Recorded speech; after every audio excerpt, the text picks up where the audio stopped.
It's Pinball's last bounce at Skydome in Toronto tonight. An emotional time for Argo fans, Argo players,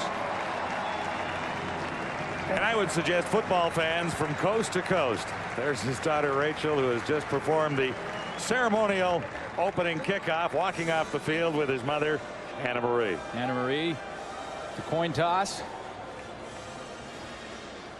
Had the captains out there, and he had Mom, Anna Marie, out there. So Diane, his wife, with the anthem. Heads is called. Heads it is. You won the toss. He won the toss. It's interesting to hear him there talking to Dan Farthing and the Rough Rider captains. It's my mom. I'm going to win the toss tonight. And he did. Well, he's a devoted family man, and he wanted the whole family involved with his last game with the pads on.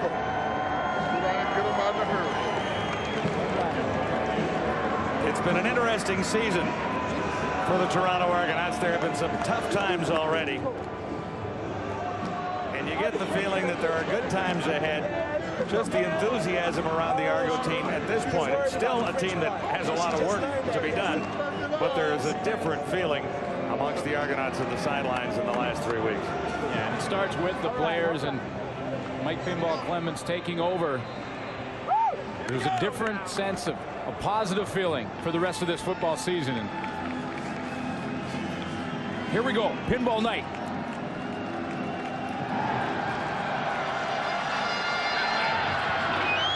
Kickoff down to Kennedy Nikiasen. Wrapped up by a couple of Argos out near the 29-yard line. Henry Burris is the CFL's brightest young quarterback. He just loves to throw the football. Burris has made Curtis Marsh an instant star. Eric Gulliford has been solid too, and Dan Farthing is tough. Running back Darren Davis is coming into his own as a Saskatchewan Rough Rider. John Terry and Andrew Green make the offensive line one of the best in the league. Starting lineups are brought to you by Midas, your auto service experts. 1st and 10, Saskatchewan.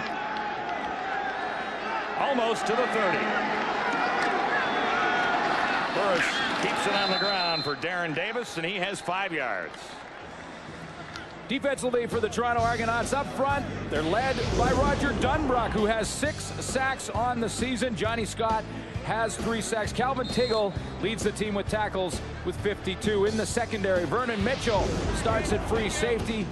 The leader back there with 4 interceptions, Antonius Bonner at the halfback position. Roger Dunbrock having a tremendous season so far. Yeah, he really is. He really is, and he's playing in his best position right now. He's moved outside. He was inside for a few games early. 6 sacks in total, as you say. 2nd and 5, Saskatchewan. The play is whistled down. What a story Henry Burris has been this season. He's just got better every single game out. And time count violation. Saskatchewan #1. Repeat 2nd down. Last year, John, the Saskatchewan Roughriders, their entire team, every quarterback that played, managed just 2 games over 300 yards passing. This year, Henry Burris, led by Danny Barrett, the head coach, has thrown 5 times over 300 yards. Yeah, these two are definitely on the same page. Barrett and Burris. And one of the reasons that the free agent Henry Burris ended up in Saskatchewan as the head coach. Also the general manager, Roy Shivers. And this time there was early movement, I believe, from the Argonaut side. While Pinball plays tonight, Wally Highsmith is technically the bench boss. Offside, Toronto, number 93. Repeat 2nd down. Well, so he will, the defensive line coach, Walter Highsmith, will fill in for Pinball and make the decisions on the sideline while he has the pads on tonight for his last game. And then next week, Pinball will be that guy. We're right back where we started. 5 yards against Saskatchewan, 5 yards against Toronto. 2nd and 5 from the shotgun. Burris on the money, and Gulliford makes the catch at the 40, very close to a 1st down, and it looks like he'll move the yardsticks there. No doubt about it, Henry Burris likes to throw the football. Well, he's doing it so well this year. Like we said, every time out, he gets a little bit better. Threw for over 400 yards in a game this season, and He's spreading the football around. He has the leading receiver in Canadian football, Curtis Marsh, at one side to throw the football to, and he's already over 1,000 yards. He's got Eric Gulliford, Dan Farthing, the veteran, inside, and Ben Dross is also making a name for himself, so he's distributing the football. Darren Davis again, averaging 6 yards a carry. Last week he had 93 yards on 14 carries. Playing in his 6th game. He looks like he could be an impact back in the league. He really has stepped in and shown something to Danny Barrett. Shown that he can get it done. He's had close to 100 yards a few times this year, and really has the ability to break it on any time he touches the football. 2nd and 4. And again, the Argos move too quickly. Well, you know, it's such an emotional night for every one of these Toronto Argonauts, and it's been built up all week long. Pinball's last night as a player. And that affects everybody on the team. And Pinball, talking to us today, was saying that, you know, what's really important is we need this win. And that's the way he's been throughout his career. Winning games is the most important thing to him. But he knows that everyone on this team, including the defense that's out there now, those emotional levels are at an all-time high. And they've been offside twice in the first series, and that really just proves the point. This is not an easy night for Mike Clemons. Saying farewell to the football.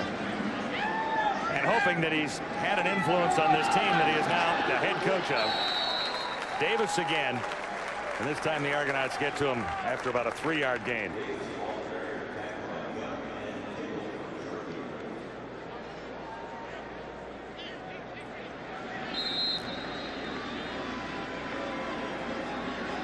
So it'll be 2nd and 8. Riders have moved it out almost to midfield. They're at the 54-yard line.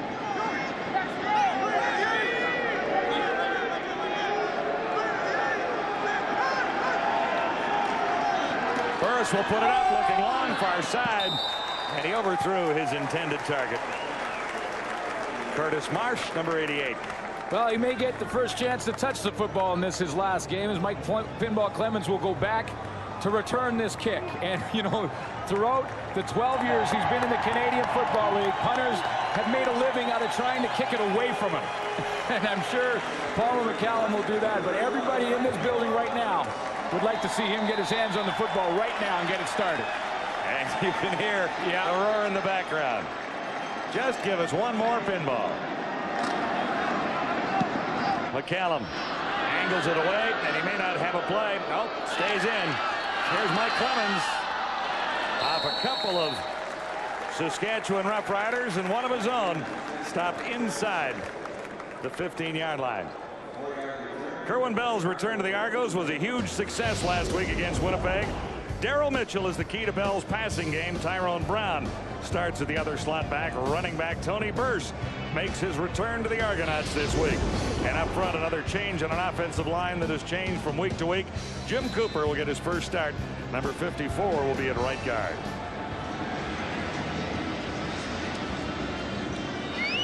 Argos will start deep in their own zone, just inside the 15.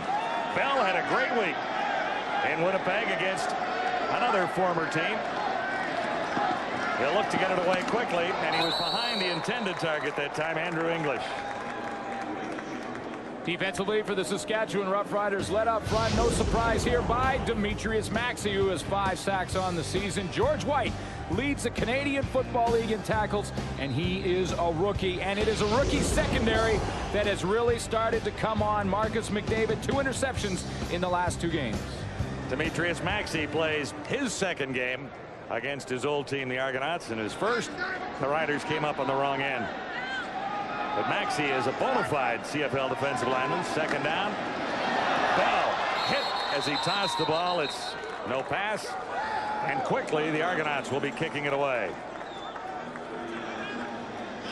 Well, Antoine Hunter was in the neighborhood. Saskatchewan Roughriders are starting to get a reputation as a pressure defense, and they're going to send pressure on Kerwin Bell early. He looks like he's going to throw this in time, but coming off the edge was the Saskatchewan Roughriders, and they got to him in a hurry and knocked that ball out of there. Prefontaine leads the league in average, 47.2, like he did last year.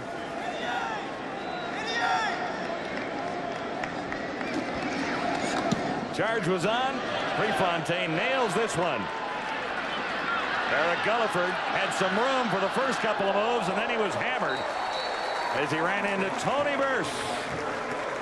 It's a final run for the Pinball at Skydome tonight. No score on Adidas Friday Night Football. An advantage in field position. They'll begin inside the Argonaut 54.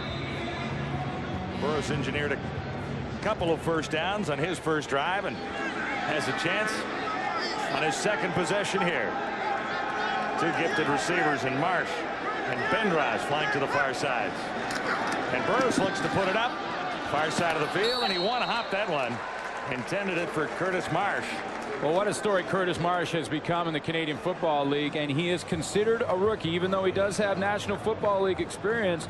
And that rule changed a few years back, where you could come from the National Football League, and if it's your first year in the CFL, you're considered a rookie. So you're looking at the front runner for Rookie of the Year. And there's a couple this year. Mark Boerichter in Calgary. Yeah, he's having a great year, had too. Another good season, and he's a raw rookie. But Curtis Marsh has NFL experience, and he is having some kind of year in the CFL. 2nd and 10, Saskatchewan. Burris puts it up, looking for Detition, and Demtrition couldn't make it. Marcelo Simmons, who's moved from backup defensive back into that safety spot, was there to break it up.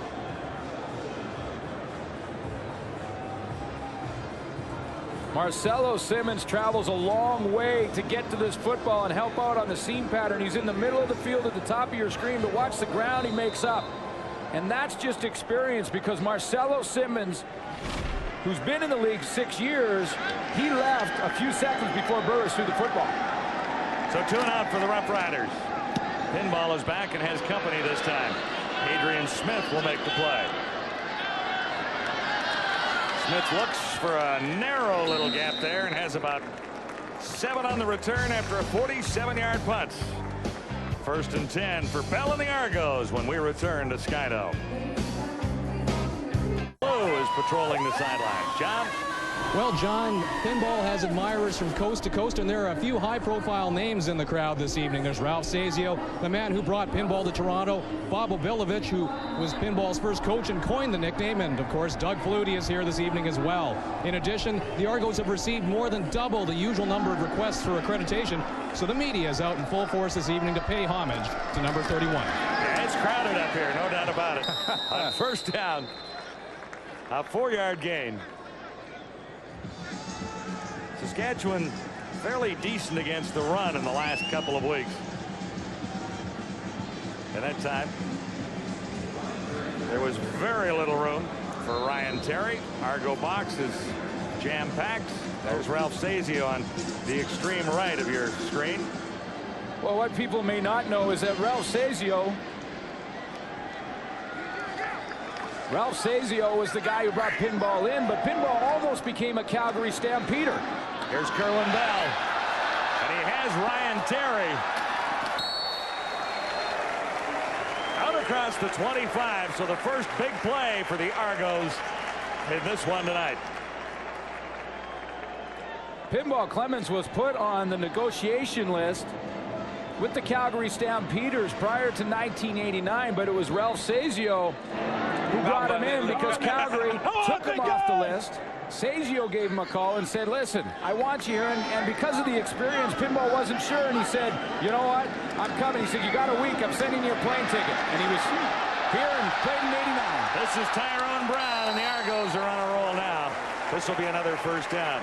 The final footnote to that is Sazio is an alumnus of William & Mary, where Pinball went to school. And he had read an article about Pinball Clemons, and that's the reason that he gave him the call. He said, listen, I got to take a look at this guy from William & Mary, and the rest is history. 12 years later, what a great career Pinball Clemons has had, and give credit to Ralph Sazio for bringing him into the Canadian Football League.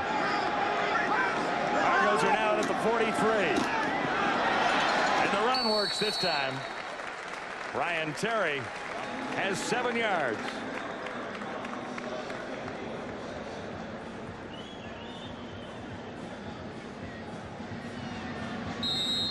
Tony Burse has been added to the Argonaut roster this week. First game back. Came in like a house of fire when he got here last year and then just seemed to run out of steam. Well, he had played a full Arena Football League schedule, then came to Toronto, and he really did run out of gas near the end of the year. Ryan Terry has the first down, and he's still standing. Ball comes loose.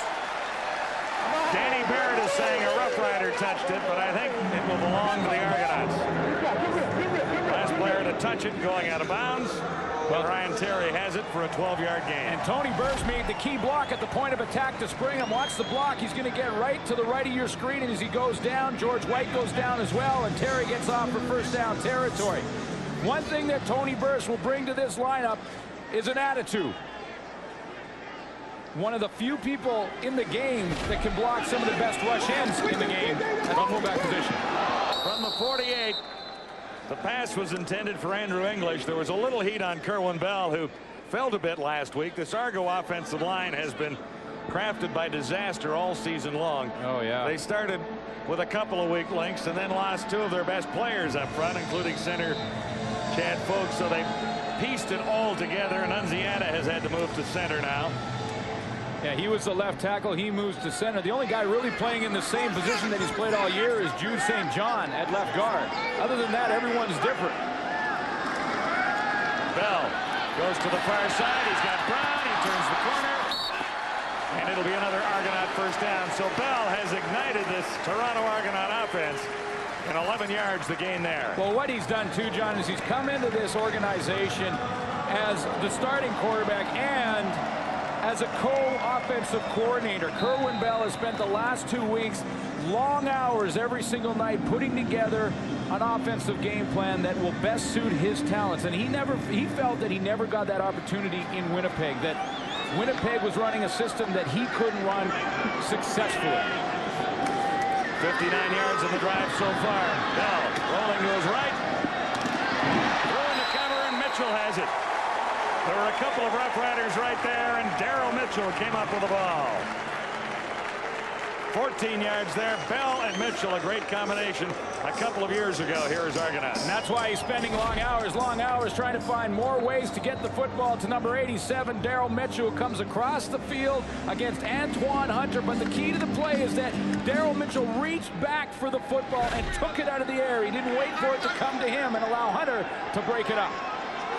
Mitchell has 14 yards on the play, 8 touchdowns on the season, and no one was home for Kerwin Bell, who was fired to the turf by Aaron Collins. And he may have to do that a few times tonight. And what I'm saying is he may have to throw the football in the turf a couple times tonight to avoid sacks. Because of that offensive line being retooled, there may be a guy come free every now and then, and he just dumped that one away. There was no receiver in the area, but it did cross the line of scrimmage, so no penalty. Kerwin Bell knows he has to get rid of the football in a hurry for a lot of reasons. This offensive line is one. And also, that's his game. Pinball Clemons into the lineup. He's in there to block, and Bell got hammered from behind. Well, Marcus McDavid came around, and Bell never saw him coming. Kerwin's Bell's philosophy with pressure, and Marcus McDavid blitzing means that they're sending pressure because they're coming from the secondary. Look at all the guys up on the line of scrimmage. There's 8 of them for the Saskatchewan Roughriders. They're going to send all 8 of them. Number 32, Marcus McDavid, off the edge, is the guy that comes free. Bell's philosophy is to let the blitz come, get rid of the football before they get there. But that takes timing. Jacob Marini has hit on only 65% of his field goal tries. Snap is high. Prefontaine has it down, and Marini hammers it home. Argos hit the board first after a fairly impressive drive engineered by Kerwin Bell. It's Adidas Friday Night Football, and it's 3-0 Argos. The virtual first down line is brought to you by Molson Canadian. I am Canadian. He had to be special to play this game and excel for so many seasons at 5'5.5" and 170 pounds. Mike Pinball Clemons. Well, he's always played with a tremendous amount of heart, and the way he has played has been bigger than life, even though he is at 5'6". First down, Saskatchewan. Davis stopped after a gain of 3. Here's what we think you should watch tonight in this football game. Don't be a spectator if you're the Saskatchewan Roughriders. A lot of emotion around Pinball Clemons. Don't sit and watch him, or he might just run right by you like he's done for years and years in Toronto. Let's see if we can get the ball to him. Basically, I think what we're telling you is watch Pinball Clemons a little bit tonight. Yeah. 3-0 Argos. 2nd and 10 Saskatchewan. Burris is back. Far side of the field. He should have the first down. Curtis Marsh made the catch. #1 overall, having a superb season. And this guy's an extremely solid route runner. Yeah, he's just going to run an out pattern here on Wayne Shaw. When he gets out there, he's been open about 3 times this evening, but Henry Burris has had trouble getting the football to the wide side of the field. That time he did. He still wasn't happy with the throw. It had a little bit of a wobble on it, but as soon as he gets that down and Marsh can catch those ones underneath, watch for him to turn it up and take it deep, because that's what he's done best this year. Riders at the 45, first down. Burris, same side of the field, same receiver, Marsh, and there's a penalty marker down in the Saskatchewan backfield. Jeremy O'Day was in a huge fight back there with Leroy Blue. Now, I'm not sure if that's the way they're going. Holding Saskatchewan, number 54. It is the way they're going. There was like full-out wrestling going on between Jeremy O'Day and Leroy Blue, who's into the lineup for his 2nd game here in Toronto. He should really help this Argonaut team, shouldn't he? Oh, absolutely. Stayed in shape while he wasn't playing. He was not re-signed with the Edmonton Eskimos. He'll be fresh, no doubt about it. Fresh legs with an attitude and would like to prove something to a thing or two around the league. 1st and 20 for Burris and the Roughriders. Nice play action fake. Burris pumps once and then goes to Dan Farthing, who's very close, and I think he will have the first down. A gain of 21 yards for Farthing as he got across the virtual line. Well, Dan Farthing had a huge game on Labor Day, a win in their 3-game winning streak against Winnipeg, but during the game he was pounded.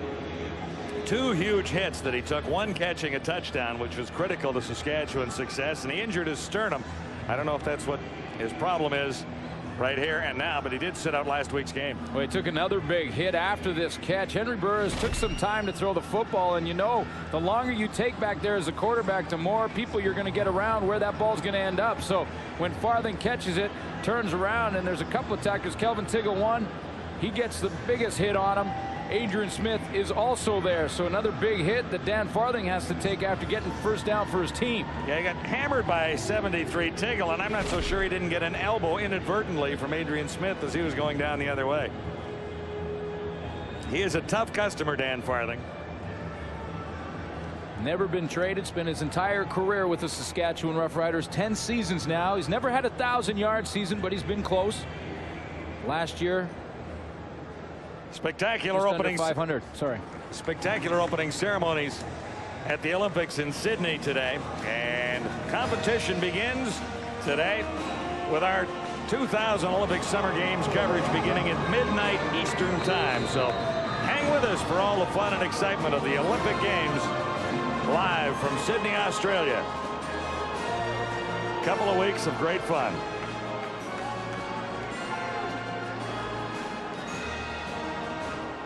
Davis tries the right side. Flags are down after a 4-yard gain, and he was wrapped up by Martavius Houston. And I think there might have been a little face masking in there.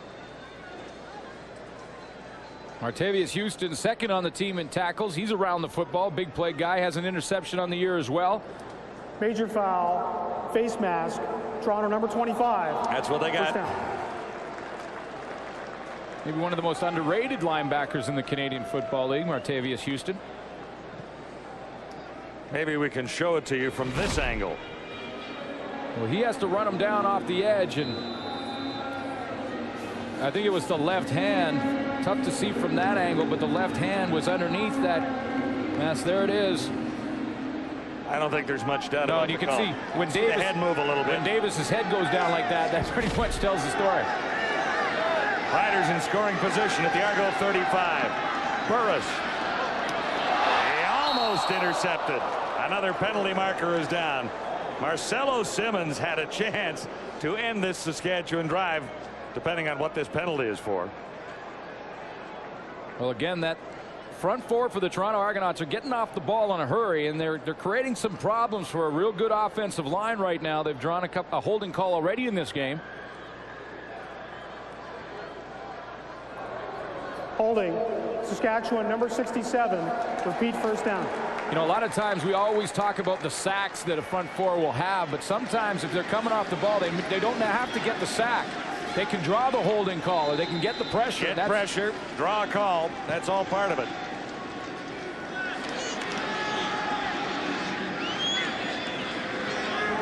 First and 20. Riders are moved back to the Argo 45. Burris, no one home. Yeah, and again, they're back there. Leroy Blue is back there again. Burris had to rush the throw because Eric Gulliford turned his little curl pattern and just short of first down territory, sort of halfway, getting half the yardage back, but was open. You know, but again, they've drawn 2 holding calls now. Leroy Blue, number 89. Watch him get off the ball. He's back up in there. Good power rush against John Terry, and he forces Henry Burris to throw the ball when he doesn't want to.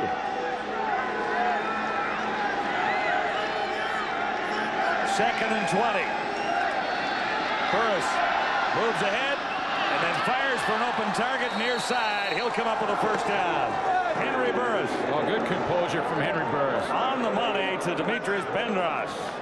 Oh, tremendous composure from Burris, because again, he got pressure right away on the snap of the football, but he kept his cool. Glenn Young comes off the edge. See, Burris almost slipped and fell, but he kept his cool, stepped up in the pocket, and threw a strike to Bendros. Bendros has a 28-yard gain. Roughriders are set up at the Argonaut 16.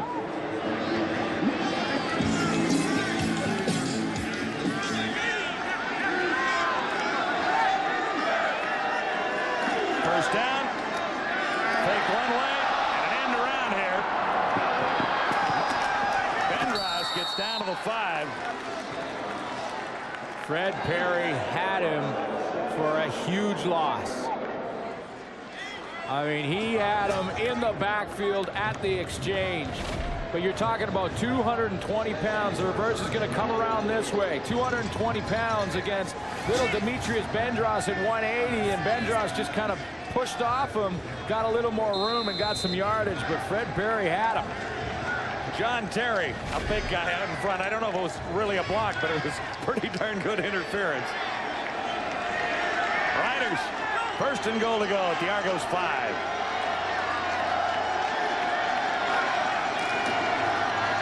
This is Davis spinning his way. Touchdown. Darren Davis spun his way for a 5-yard touchdown. That's his 3rd of the season, and the Roughriders have the lead.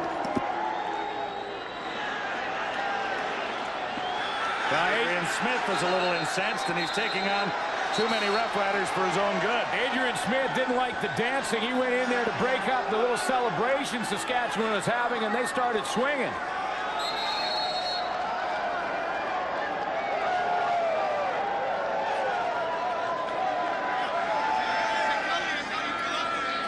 Pretty big touchdown from Darren Davis, and I'll tell you why, because he has to beat one of the best tacklers in the game in Calvin Tiggle, and he does it on second effort. Terry gets stood up at the line of scrimmage, or excuse me, Fred Perry by Chris Zarka. Davis breaks a big tackle, and this is at the end of it. Adrian Smith gets into the celebration and says, hey, that's all right. And they, that offensive line threw him right out of there. This is my building. You can't dance like that.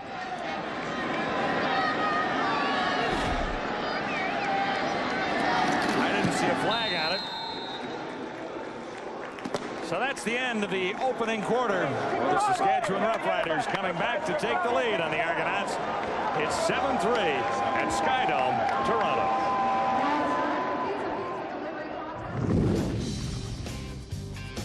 Adidas Friday Night Football on TSN at the quarter. Brought to you by New Arctic Ice, the invigorating new fragrance of the Gillette series. It's beyond refreshing. Welcome back, James and friends at TSN Football Control. And the one thing I thought we'd get from pinball night is more pinball. Besides that punt return, not really much. And you kind of hear the crowd just waiting and waiting and waiting for something to happen. Yeah, and the longer that happens, James, the more the balloon and the air comes out of the balloon, and the rush and the adrenaline and the emotion, you lose it. They're missing out on a golden opportunity. You got to get pinball involved in the game, because that's what the fans are there to see. They're to see Mike Pinball Clemons in his last game, and we didn't see him. We saw him on one punt return. He smashed by his own player. Yes, Kerwin Bell, Ryan Terry, Tony Burster have a good first quarter. Good-looking drive. They need to get pinball in the game, get this crowd back involved, Chris. I think that's the key for him right now. Well, we haven't seen Mike Pinball Clemons much as a player, but the move that Mike Pinball Clemons made in terms of being a coach and making the addition of Tony Burster was big. There's number 34 right there on the opening kickoff. And watch this. This is a shot. And now he hits his own player, but look at the abandon. Bang. I like that a lot. I think Tony Burster has the attitude you need to play football. And it was a good move by Clemons, the coach, to make him a Argonaut, Eric. Yeah, it was, Chris. And we talked about going into this game, the advantage for Toronto, having a huge crowd, the emotion of the night. Toronto goes down and gets that early field goal, but Saskatchewan came down with that nice drive, 7-3. Big drive for them. And Adrian Smith, what in the world are you doing in the end zone? You're a great football player. You've celebrated when you scored before. Play football, maintain your poise, be the veteran that you are. The young guys need you. They don't need you trying to break up a celebration after a touchdown. I think it was the movie Footloose where they tried to ban dancing. Didn't work. You couldn't stop Kevin Bacon, and you cannot stop the Saskatchewan Roughriders from dancing. Don't forget, we're back at you tomorrow night with more football. The Grey Cup rematch. It's the Ticats and Stamps once more, 10 o'clock Eastern, right here on TSN. Back to Skydome, second quarter. And Pinball Clemons is on the field, ready to return the kickoff after the Saskatchewan touchdown. He's got Adrian Smith back there. He's got a few fans from coast to coast in this country, without doubt. He has touched so many lives. And you talk about all the speaking engagements and all the times he's been in high schools talking to kids. He has really been a huge part of this community and of the country since he's come here. He grew up in Dunedin, Florida. In 1989, made the move to Canada.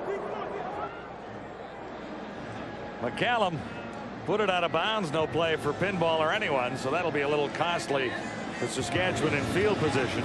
But I completely, John, agree with the guys at the panel are saying that get him the ball. I mean, the fans here came to see Pinball Clemons run the football. Get him involved, get him the football in his hands. He can still get it done. It's not like it's a charity event when you throw him the football. He's going to get down the field for you. So I agree 100%. Well, it's kind of up to Pinball to call his play. Yeah, I guess so. At least a couple of times tonight. I think maybe he waited a little bit because of the emotions that had built up the whole day, because I think he wants the football. Direct snap to Ryan Terry, and that one didn't fool the Saskatchewan Roughriders. A gain of 2 yards is all it would muster. Numbers from the opening quarter fairly close. Time of possession favors Saskatchewan by 3 minutes, and only 22 rushing yards for the Argonauts. Kerwin Bell managed to get it going on a couple of sequences and drove for a field goal. Outside, go high. Hey, there's a great throw on Indiana. Second and a bunch. Kerwin Bell goes one way, now looks over the middle, and it would have been a magnificent catch by Andrew English had he been able to get up a little bit higher and drag it down. Well, what Kerwin Bell is trying to design here in Toronto, and he's only had a couple of weeks to get started at it, is timing patterns. Is an offense that is based on timing patterns. When you break, the ball is already in the air. That's the type of quarterback he is, and that's the type of quarterback he wants to be. And it's just let go of that football before the rush can get to you, and you know where the receiver's going to be. That kind of offense, though, takes a lot of time to develop. 2 and out for the Argos. Prefontaine across the 35 to hammer this one down to the 15. Make it the 12. Eric Gulliford. Good head of steam for Gulliford. Needs another block. Gulliford down to the 40-yard line on a brilliant return. Cut from behind by Raposo. And Dunbrack slightly shaken up on the tackle. But Gulliford takes it all the way back. 59 yards. Riders are in scoring position already. It's Adidas Friday Night Football.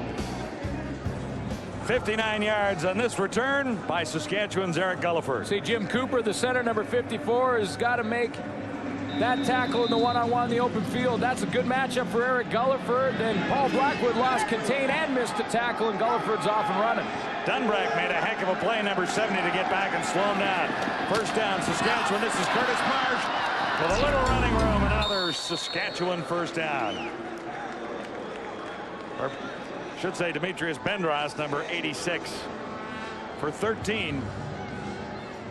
Saskatchewan Roughriders in 4 series have started at their own 30, their own 35, at midfield, and on the 39 for Toronto. That's great field position, and it all starts with the return game. Gulliford's got to make the one guy that's not blocked missed. That's the center, Cooper. He does that. See the containment missed on the outside by Paul Blackwood, and then he misses a tackle right there. And off and running is Gulliford. Davis isn't this time. He's hammered to the turf after being slowed down at the line. He's thrown for a 4-yard loss. Darren Davis, and it was Tyrone Rogers, number 81.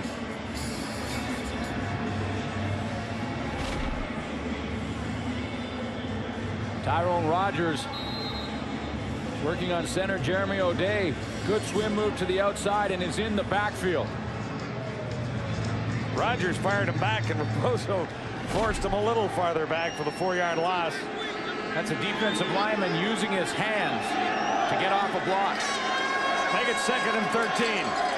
Burris hit as he threw, and the Roughriders will settle for a try at 3. Fred Perry came off the edge. He moved around, and I don't think Henry Burris knew which side he was coming from. It's a much different team with Fred Perry in the lineup. Oh, it certainly is. He's been in the backfield all game tonight, and he started to move around a little bit. He's right here now, but he started over here and then moved over. Burris didn't see him, and neither did the offensive line. He comes off the edge. Little moves there on Terry, and he is in the backfield knocking that ball away.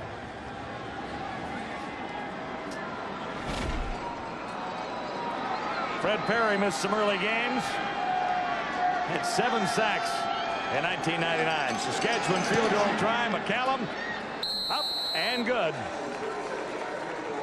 A 37-yarder for Paul McCallum. And the Roughriders pad their lead to a full touchdown. It's 10-3. Remembering a great career, that of Mike Pinball Clemons. Eastern final, Flutie. Clemons, he breaks 2. Outruns everyone to the end zone. A huge play in the big game in 1997 to get him in the Grey Cup. That was the go-ahead touchdown as Pinball and the Argonauts beat the Alouettes by 7 and went on to the Grey Cup where they won there too. Here's Mike Clemons on his special night at Skydome. This could be the chance. Pinball doing what he used to do so darn well, bouncing up everyone out there, and he brought the crowd to its feet. They're on their feet. 25-yard return. All he had to standing for 31. All he had to do was touch the football, and they were on their feet, and it was typical Pinball Clemons. Bob Obilovich, his first head coach in the Canadian Football League in '89, gave him the nickname Pinball because on one drill, every time he got hit, he bounced off. And guess what? 12 years later, he can still do it. That was 1997, the year he had 3,840 all-purpose yards to break his old all-pro record.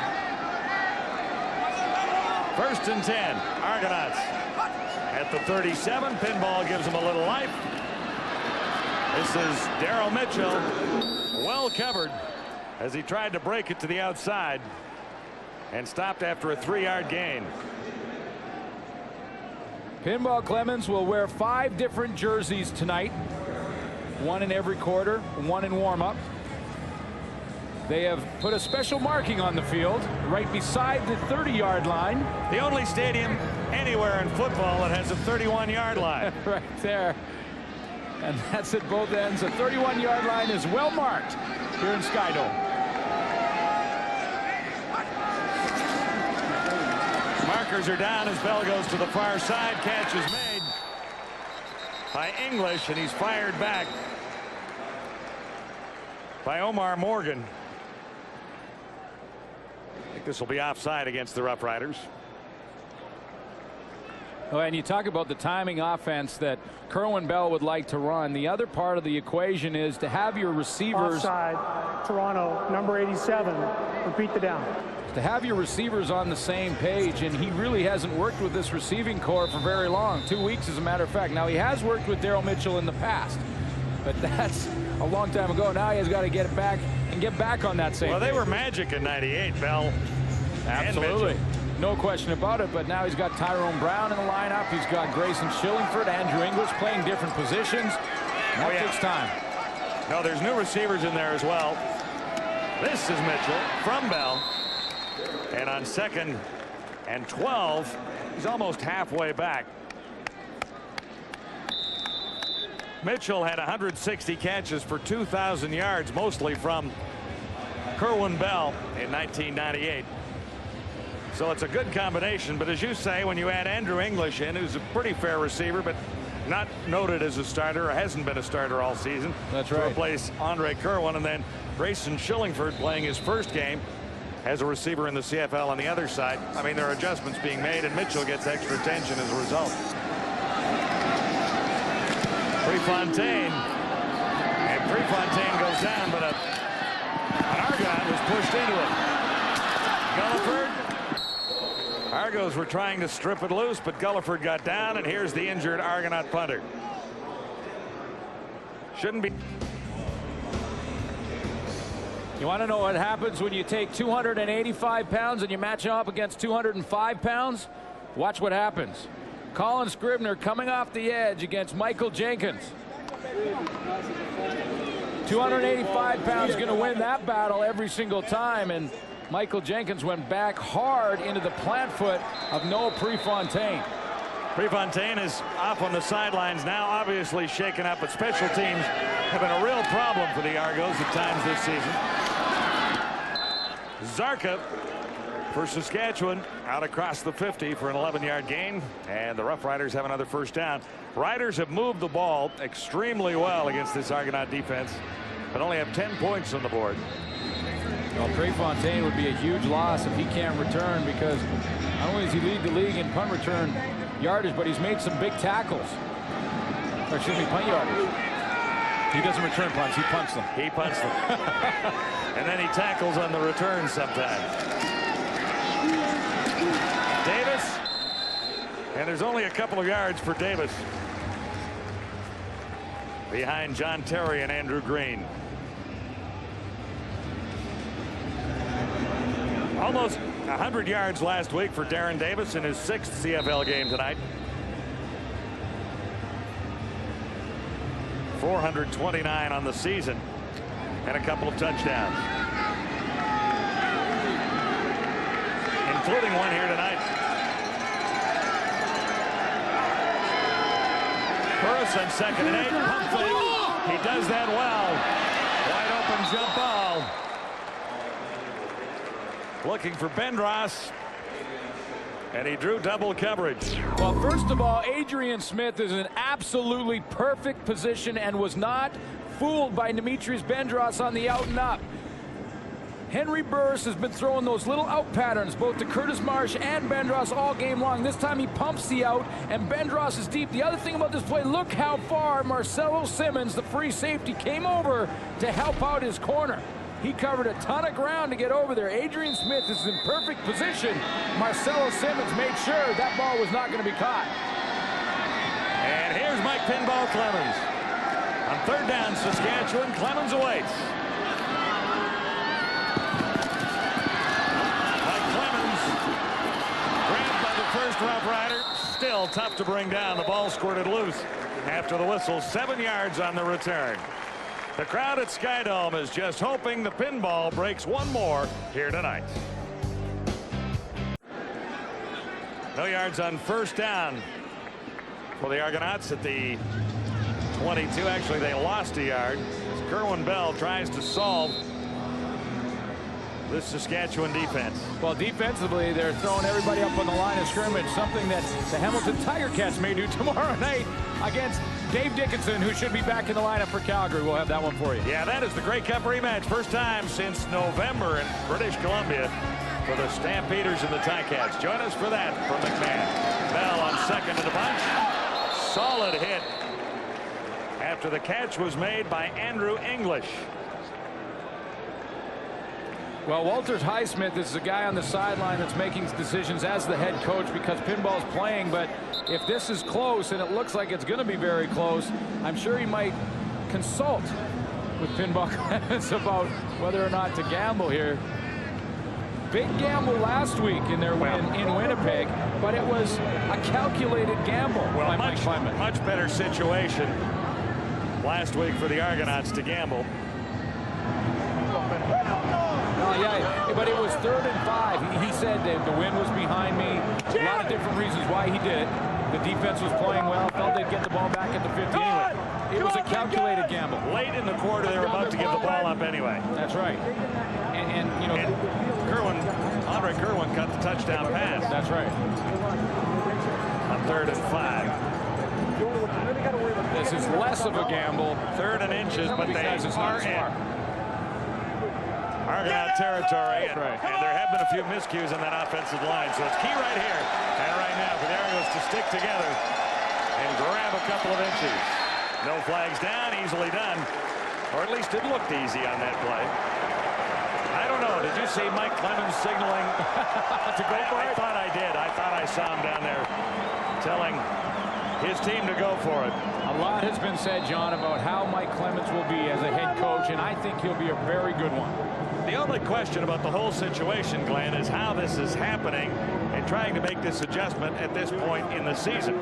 Then playing a couple more games like this farewell tonight. But he won his first game against the Bombers last week in Winnipeg.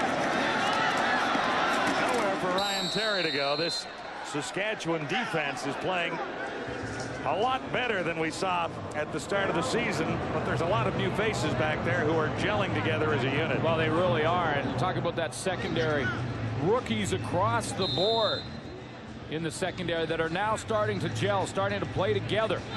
And that's one of the most important elements when you're in the secondary. Everyone has to be together. McCalla is new. Jackie Mitchell is new. Marcus McDavid. Everyone is new back there. 2nd and 11. Bell goes to the shotgun. Near side. And he had Andrew English. Well, Kerwin Bell's going to go over there and say that he stepped out of bounds around first down territory. He came back after making the catch. Yeah, he got pushed back. But he's saying he should get forward progress. Bell has a case, but he also draws a flag. Now he's going to get a flag for going over there and yelling at the official, but you know, I'm not so sure he doesn't have an argument. Like, Andrew English caught that ball right on the sideline to the left of your screen. Now, there's two questions. Number one, does he get forward progress? Objectionable conduct. Toronto. Well, he definitely was not out of bounds. That's where he catches the football. But does he take himself back? 1, 2, 3 steps, and then steps out of bounds right there. Yeah. That is a good call by the officials. Yep. Because he was not pushed. That's not a forward progress situation. He caught the ball, took 2 steps, and tried to turn to get more yardage, and then put his foot on the white stripe. Apparently, Noel Prefontaine is okay. Eric Gulliford is ready. Big kick by Prefontaine. Gulliford at the 24. Out across the 30 to the 32. It's the final bounce for Pinball at Skydome tonight. The Argos are down by a touchdown.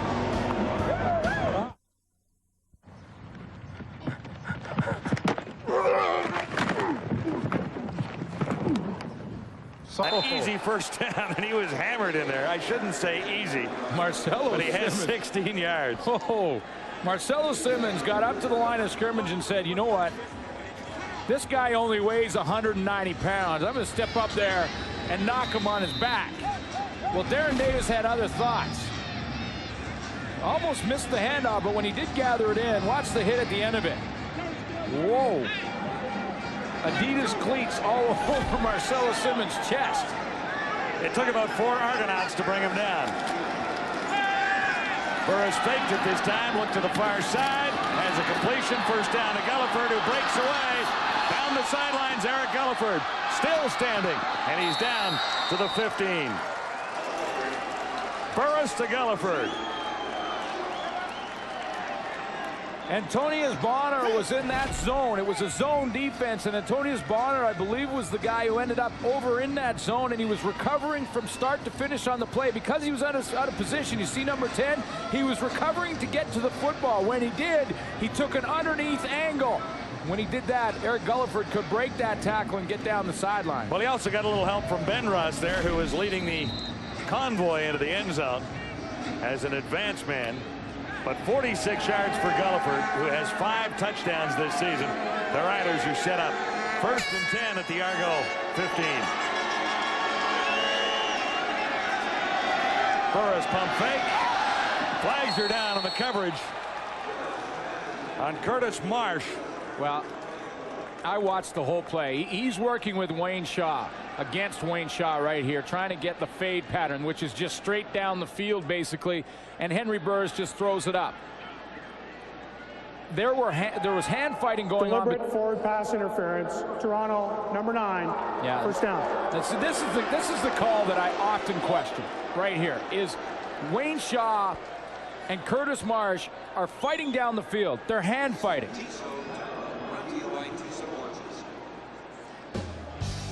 I say let him play. Yeah, well, here's the call, and it goes against the Argonauts one more time.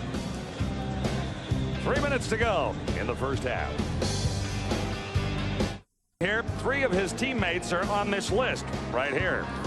Duthie, Schultz, Dunnigan, and, well, Tillman not quite. But anyway, they'll have a little chat about pinball and all CFL activity coming up at the half.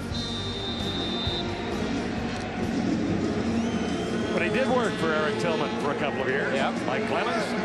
Saskatchewan set up 1st and goal to go at the Argonaut 1 after the interference call, and Burris is up and over the top for Henry Burris. One more touchdown, his 7th of the season, and he's thrown for 22 more. Well, Adrian got in the middle of this dance the last time. Adrian Smith of the Argonauts. You know, in a lot of ways, I don't blame Adrian Smith. That's offensive lineman dancing in there. I thought there was a rule against offensive linemen trying to dance. Yeah, well, it's not dancing. Yeah, really, it's jumping up and down. I don't blame him in some ways. Well, he didn't even watch that time. No. He was so upset. Well, and it goes down to, you know, they're down on the 1-yard line. The touchdown's inevitable when you get that interference call that, I don't know. You still hate the interference call. I don't know. It was on Wayne Shaw. And McCallum adds another point to the Rough Rider total. Well, this is the one that I always question. This is the touchdown with Henry Burris, the result of that interference penalty, and it's the call that I always question. You got a receiver running side by side beside the defensive back, and both are kind of pushing and pulling and pushing and pulling. Let them play. Let them play. Let them dance. Let's bring in John Liu. We get to come up about maybe 2 or 3 times. Well, Ann, Mike says that you are the biggest influence in his life. So how important was it for you to be here to watch him finish his career this evening? It was very, very important to him. Now, Pinball, that's a nickname that we've been used to for so long. Is he Mike to you, or have you ever gotten used to the Pinball nickname? Well, he's Mike to me, but I've gotten used to the Pinball. And finally, I guess, you know, all moms worry. And Mike, being as small as he is, well, he more than makes up for it in heart. How much did you worry for him over the course of his career? I've always worried about him, and I still worry about him. Even in the head coaching role, slightly different, but not as dangerous, I would think. That's correct, but I feel that he's up for the challenge. And here he is now, Mike Pinball Clemons, out to the 30.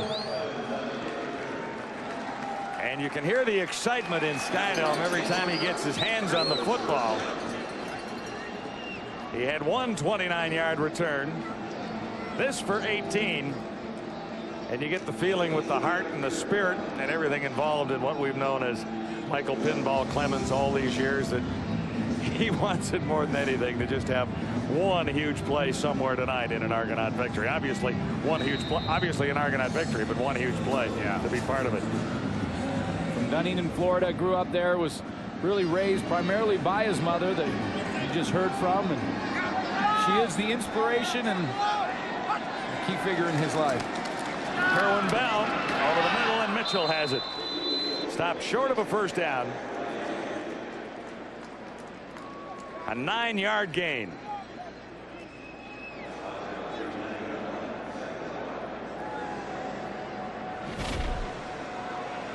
A little out, quick out pattern. That's a timing pattern, what we talked about and what Kerwin Bell is trying to implement here in Toronto. Throw the ball before the receiver makes the break.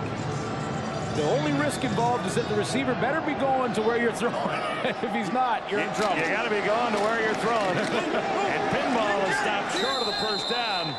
Roughed up in there on 2nd and 1 and fired back.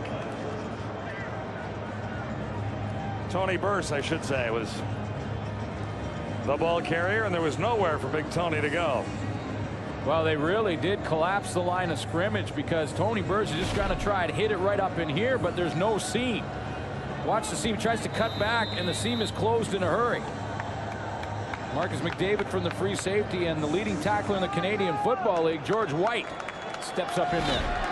Talk about a candidate for Rookie of the Year. And the gamble this time pays off. It is Burse for the first down on 3rd and 1. So they didn't make it on 2nd and 1, but Burse has a couple to keep this Argo drive rolling. Knowing a little bit about Tony Burse, I know he went back in the huddle and said, listen, I didn't get it on 2nd down. Give it to me one more time. I'll deliver. You giving me one more chance. In his first game back with the Argonauts, Tony Burse. Played 15 games last year with the team. Rushed for close to 500 yards in that time. From the 41, Argonauts 1st and 10. Mitchell from Kerwin Bell, and a huge first down for the Argonauts inside Saskatchewan territory. Well, it's a big play for Toronto, John, but you can see some of the confusion that the receiving corps for Toronto is still having, because that should have been a bigger play. Mitchell broke out into the open. Kerwin Bell recognized him and got rid of the football. So he pretended like he was going to block, and Antoine Hunter went down. That should have been a huge play. The only reason it wasn't bigger is because Tyrone Brown was in the wrong spot. He ran into his fellow receiver, number 83.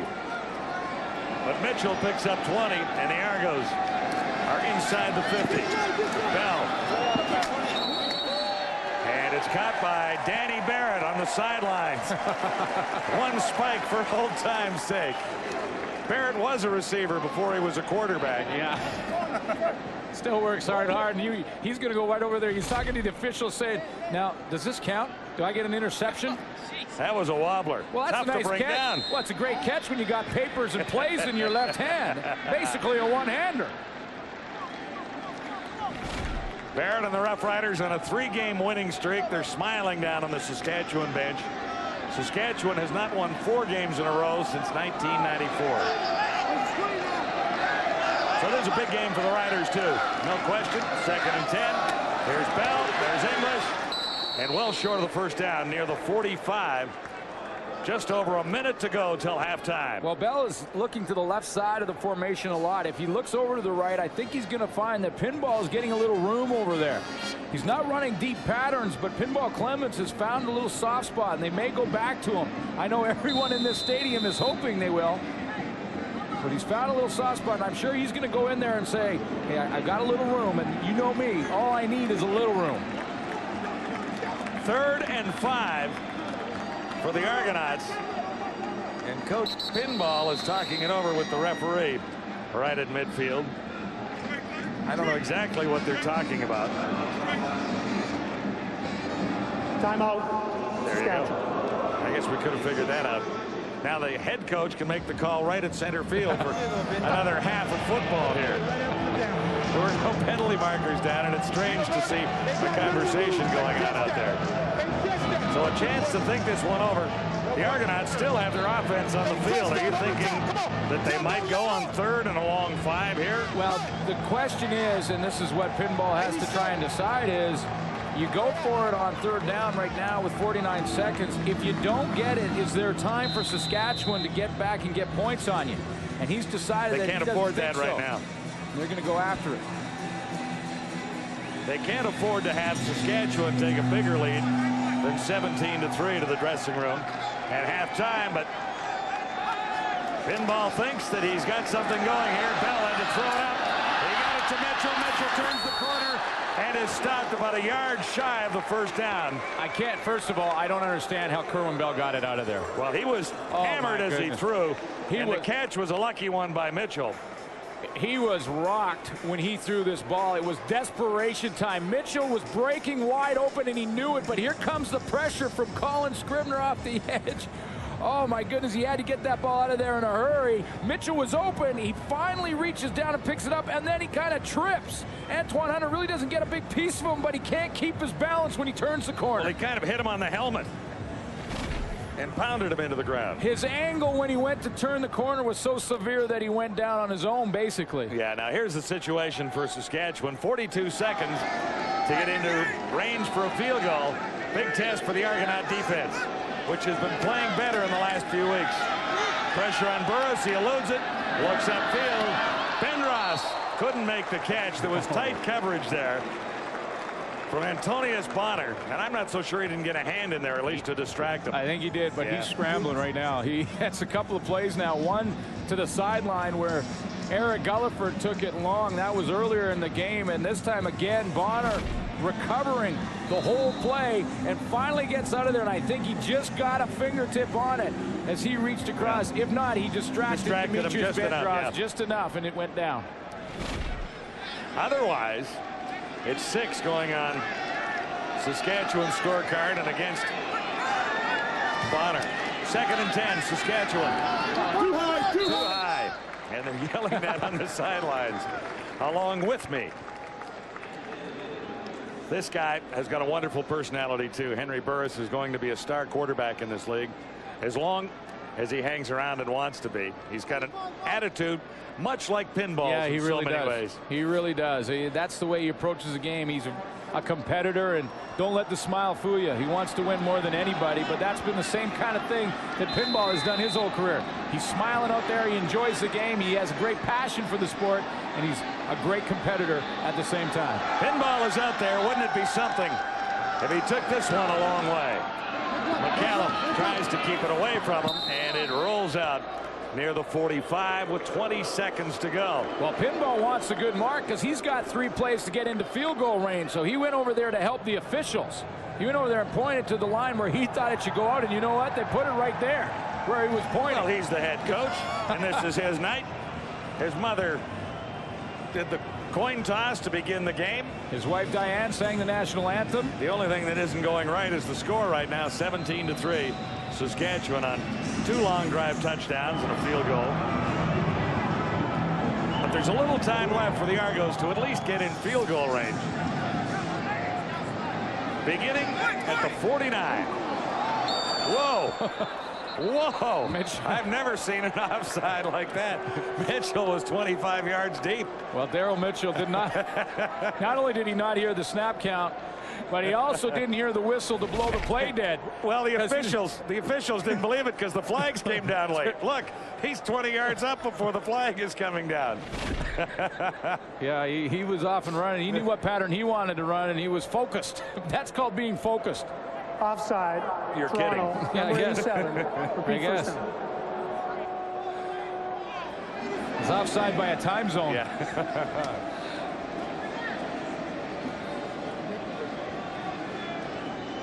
Same amount of seconds on the clock, but now it's 1st and 15 for Kerwin Bell and the Argos. Mitchell is off again.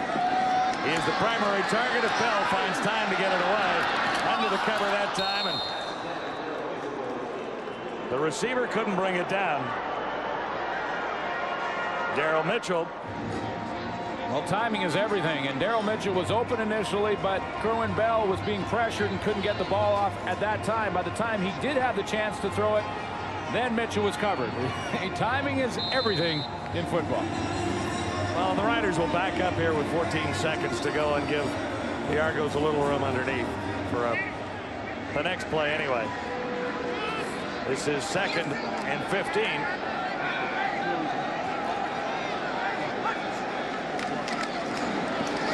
Bell has better protection here. Swings it out. Moves it forward. Ryan Terry. Big play, and 4 seconds remain. Right now, you're looking at about a 57-yard field goal attempt if they were to try and kick it right now. And that may be a little bit out of Jacob Marini's range. He has struggled at times, hitting on only 65%. And this is 3rd down. Will be the final play, barring penalty, of the opening half. Well, student body right, throw it up and see if you can't get the catch, or maybe a penalty to keep the half alive. Timeout at Skydome. It's the final evening for Michael Clemons to be in uniform for the Toronto Argonauts. Next time we see him, he'll be cleverly attired in a hat and a coaching suit on the sidelines.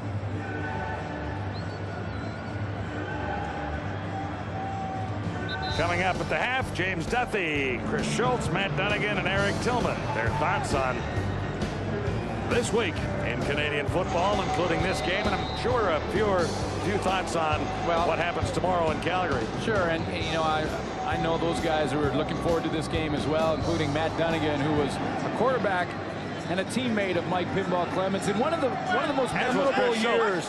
Yeah, one of the most memorable years of Clemons' career in '91. Kerwin Bell got it away. English has to make it to the end zone. There's no time left on the clock. And the Riders were playing a little deep there. Should have turned around and punted it. Take the single.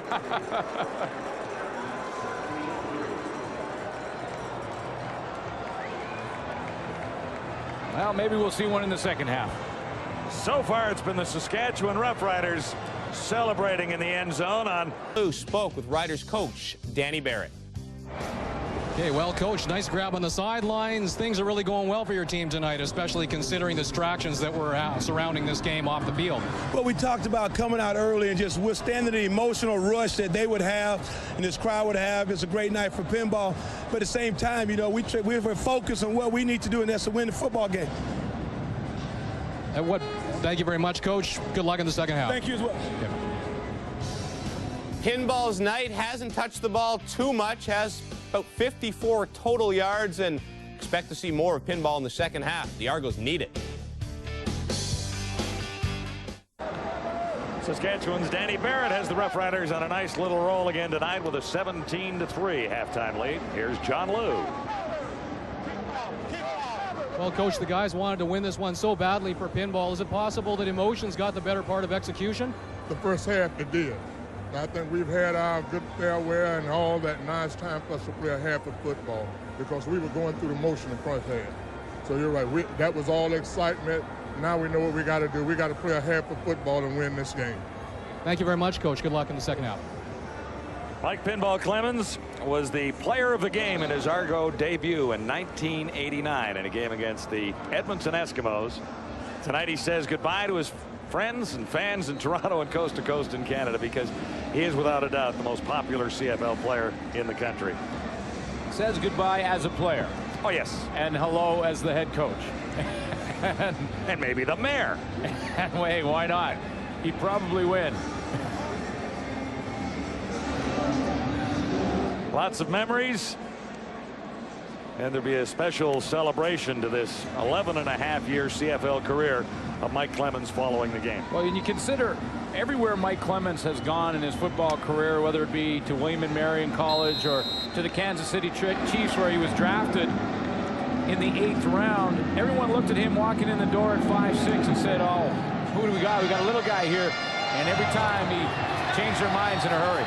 There's the pinball after making an over-the-shoulder catch. And a nice return out to the 25 that brings the fans at Skydome to their feet.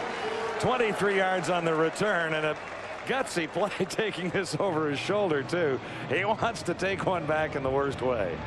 Well, he goes over his shoulder to try and make the catch. It was one of those great catches that he's made throughout his career. He had to turn back, and then he turns around and picks up 25 yards on the return. Good block by Antonius Bonner, gives him some help. George White in on the tackle, number 38. He leads the CFL in tackles in his rookie season with the Roughriders. First down. Argonauts. And out at the 35 for another Toronto first down. Kerwin Bell connecting.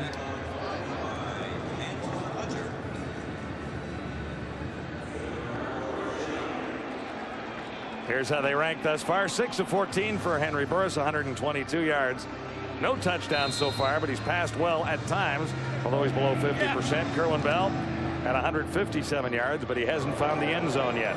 Not a bad completion percentage for Kerwin Bell.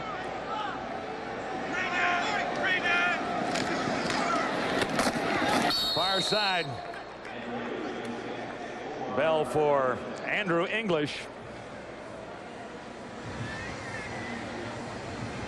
Well, Pinball Clemons did play a little bit in the first half in the offense, not just returning kicks. He was also in the offense in the first half and was open a couple of times. He'll go back in certain situations. Like this one. Yeah, depending on the play that's called. And obviously the play that's called involves him in some way. Yeah, he doesn't have to say put me in, coach, does he? No. Not on this one final night. Bell to his right. Pinball made the catch. And he was hammered immediately. White was there, but he held on. Not until he got the first down. Yeah, he's very close to it at least. Yeah, they're moving the chains now. And knew exactly what he needed.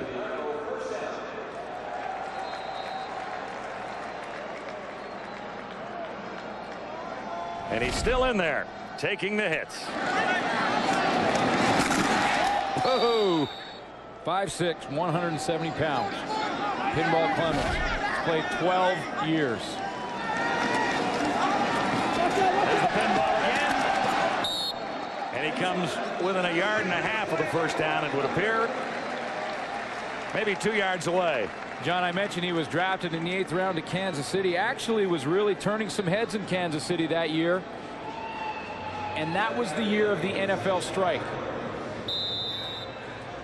That put them completely off track. He ended up here in Canada, and after 11.5 years, those are the numbers that he put up. No one in anywhere in football has more all-purpose yards than Pinball Clemons. Now, 25,000, including 3,800 in 1 year. This is Ryan Terry, number 33, on second down, and it looks like another Argonaut first down.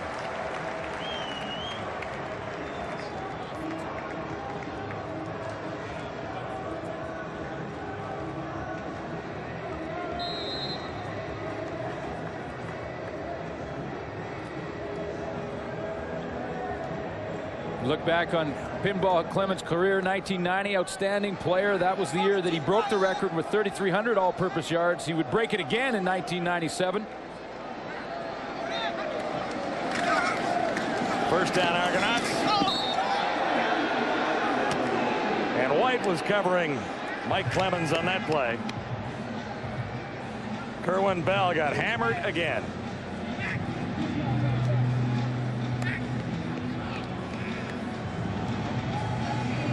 He took a few last week from the Blue Bombers, and he's taken a couple tonight. That from an ex-Argo, Demetrius Maxey.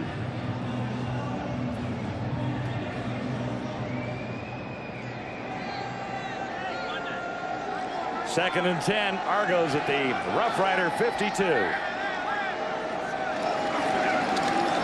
Bell got rid of it more quickly this time, and Darryl Mitchell has a first down. Nice step to get inside the 30. There are markers down in the Argonaut backfield, and Kerwin Bell was down as well. 24 yards for Mitchell. We talked about Mitchell and Bell being such a terrific combination in 1998.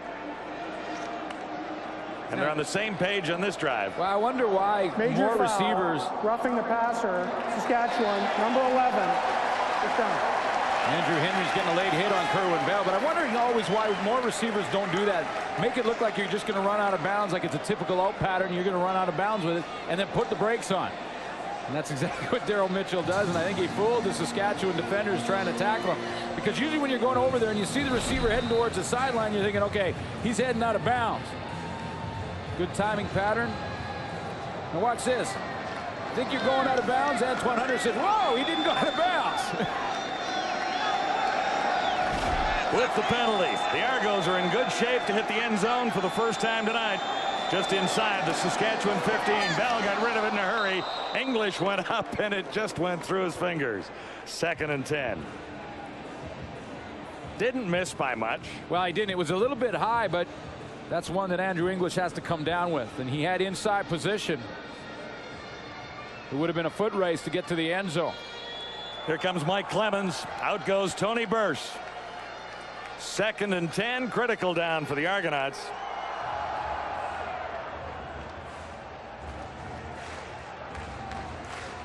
Well, they can get the first down without scoring the touchdown. Clemons in at slot back. He's open across the middle. He goes to Mitchell. Touchdown. It was low, but Mitchell got his hands underneath. Touchdown, Argonauts. And Kerwin Bell paid the price again to get it off. Clemons was wide open. He was. Yeah, he was too. And there was more coverage on Mitchell, but you would think that in a situation like that, the Argos would try and get the ball to Clemons. They go to Mitchell. And Mike Clemons helped set it up. And you know the kind of guy he is. He doesn't care that he doesn't have the football in his hand simply because the Argos scored a very important touchdown. Pinball Clemons was open for first down territory, but Mitchell was already in the end zone. Argos creep a little closer. It's a touchdown lead for the Roughriders at this stage. Kerwin Bell, Daryl Mitchell. Touchdown, Argonauts. It's Friday Night Football. Of the Buffalo Bills. Here to watch your old pal? Yeah, no question about it. The day he got the job, I actually bounced. I was in town and bounced over to say hi, and was dying to get up for this game. This is actually my first game this year, where last year I made a bunch of games. Well, that's good. Bounced over. That's a good line. Bounced over to see the pinball. He's the man. He's been a remarkable player in this league. We'll get a couple of comments on his performance from Doug in a moment while we watch the return here. Roughriders have something going. It's Bendros. He was hammered. Man, 26 on the return, but he paid for it. Antonius Bonner. Hello. Right there. Hello. What a hit. We got us all jumping up here. Woo! You can still enjoy this game a bit, Doug, right? I love this game. Boy, he found the crease he thought he was going. Man. Wow. Square on. And Bendros really had nowhere to go. Whoa. Nikiasen was hurt blocking on the return, so he's being tended to there. Well, the Argos are pumped up, John and Doug, because of that big touchdown to Daryl Mitchell. I'm going to let the quarterback analyze exactly what happened on the play. Daryl does a great job with inside technique. He still beats across his face to the inside, and Kerwin put the ball in a safe spot for him. With the blitz, usually you get that inside technique, and if you can get across his face, it's a big play. I thought Pinball might have been open on that play too, was he? Pinball was too. They're blitzing from all over the place and leaving cover zero, so they're one-on-one all over the field. If you can get the ball out of your hands in a hurry and get it in their hands, they're going to make something happen, especially with guys like Daryl Mitchell and Pinball. You know, all you got to do is make one guy miss and they'll take it the distance. Now, you were a teammate, of course, of Pinball Clemons. Now, this guy's really an extraordinary individual, isn't he? He is amazing. He's as nice, he's as genuine and as nice as he appears.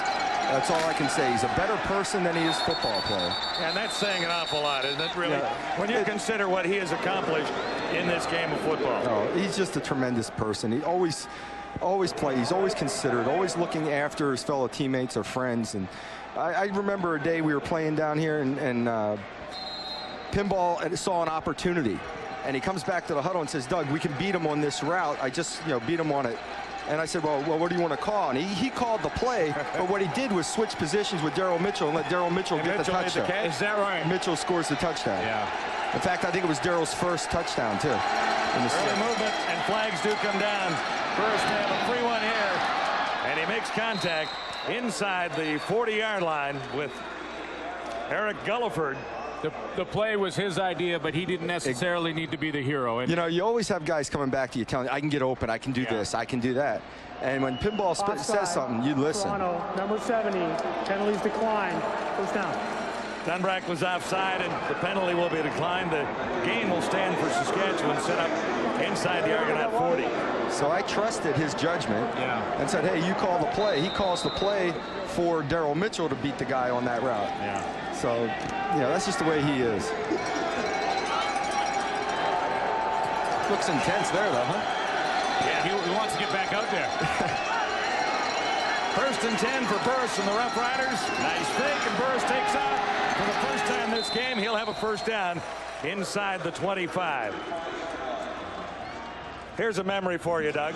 Have a little peek at this. Grey Cup memory. Off the scramble. Back to Pinner. Off the scramble. That was a frozen field. That was, I think, the last touchdown of the game, too. I think that was Pinball's only Grey Cup touchdown. Only Grey Cup touchdown? I just wanted the touchdown pass. I didn't want to run it in. I wanted the stat. 97 against these same Roughriders. I remember Sarka for a couple. I remember a game when Robert Drummond, he was our primary back, and he got hurt, and Pinball had been basically playing as a receiver. He went back in the backfield and had a 100-yard rushing day and caught a ridiculous number of passes and just did it all that day. Unbelievable, inspirational leader, I would imagine.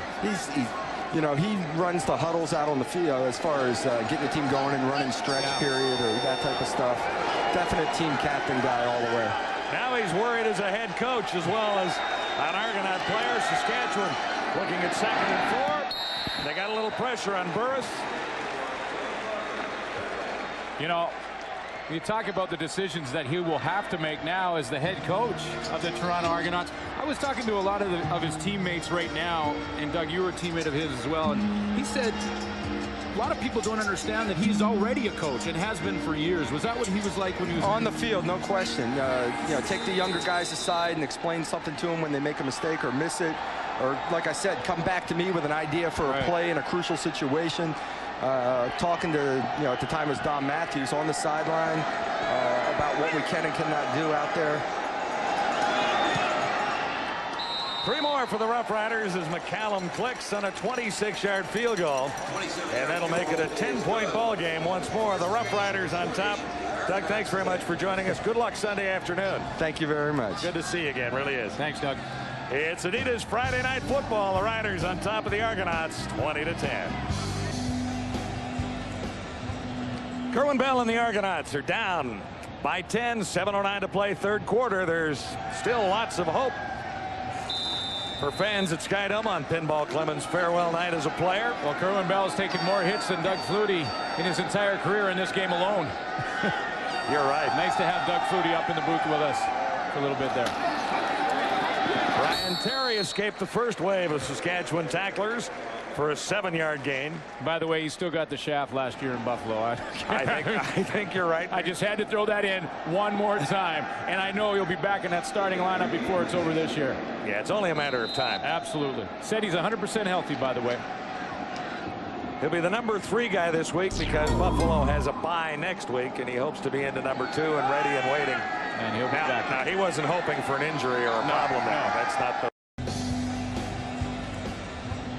Kerwin Bell and the Argonauts are down by 10. 7:09 to play, 3rd quarter. There's still lots of hope for fans at Skydome on Pinball Clemons' farewell night as a player. Well, Kerwin Bell has taken more hits than Doug Flutie in his entire career in this game alone. You're right. Nice to have Doug Flutie up in the booth with us for a little bit there. Brian Terry escaped the first wave of Saskatchewan tacklers for a 7-yard gain. By the way, he still got the shaft last year in Buffalo. I think you're right. I just had to throw that in one more time, and I know he'll be back in that starting lineup before it's over this year. Yeah, it's only a matter of time. Absolutely. Said he's 100% healthy, by the way. He'll be the number 3 guy this week because Buffalo has a bye next week, and he hopes to be into number 2 and ready and waiting. And he'll be back. Now, he wasn't hoping for an injury or a problem. No, that's not the point, but no. He's ready to go. Terry will get the first down. The ball came loose, but there's not a great deal of celebration by the guys in the green pants.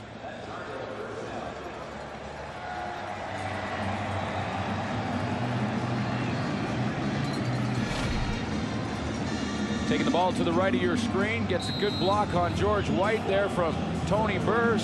Clemons makes the tackle. He tries to pitch it to Daryl Mitchell. Mitchell ends up gathering that football because he wasn't ready for it.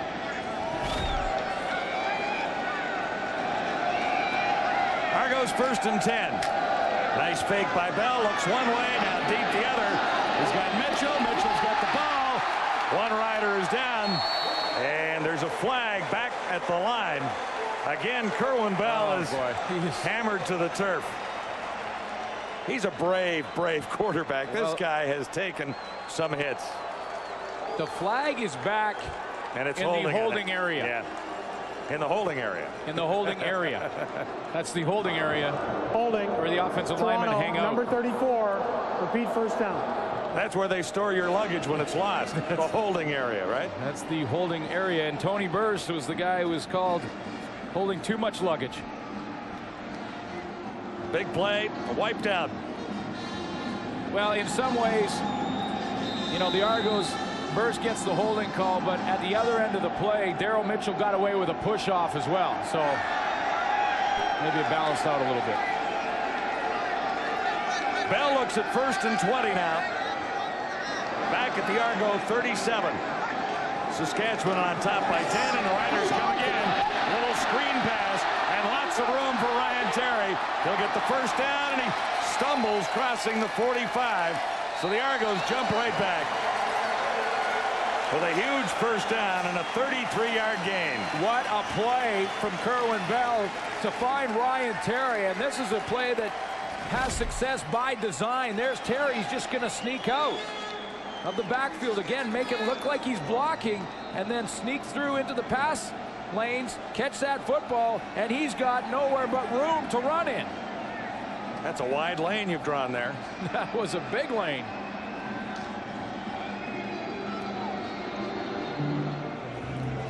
Injury timeout at Skydome. A Saskatchewan Roughrider down at the 40-yard line. It's Adidas Friday Night Football, and there's lots more ahead. Also watching this football game, the Saskatchewan Roughriders next game, September 27th, also versus Calgary. At home. Riders looking to make it 4 wins in a row. Their first 4-game winning streak since 1994. More trouble for Bell. And Glenn Sutter calling for a flag, but nothing happened there. Well, I thought he got hit early. Back pocket, I saw you. I thought he got hit early. Aaron Collins broke on the football. It looked to me like he got there a step early. The ball is a little bit overthrown, and they may have ruled that it wasn't catchable, but here he comes underneath, Mike Clemons. Now watch, the ball is coming right now. Hit, ball comes by. He hit him early. You know, the question was, could Clemons have jumped and caught that football? No flag. And he didn't argue it, but clearly there was an opportunity for a flag to be thrown there. 2nd and 10, a little shovel pass for Mitchell. And it's ruled incomplete because he shoveled it ahead, so. Well, Mitchell got cut down. I believe it was Colin Scribner.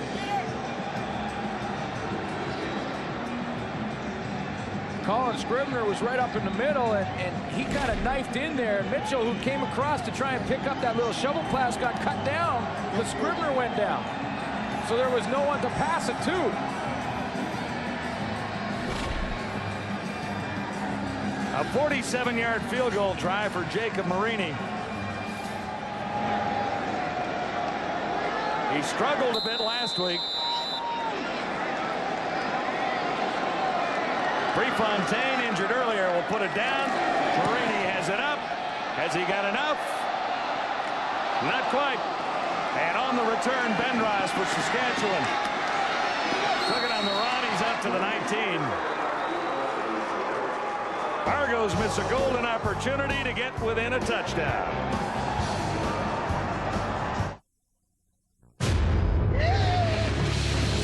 I just woke up in a tub of ice. Don't tell me your kidney's gone. Urban Legends Final Cut. Open September 22nd.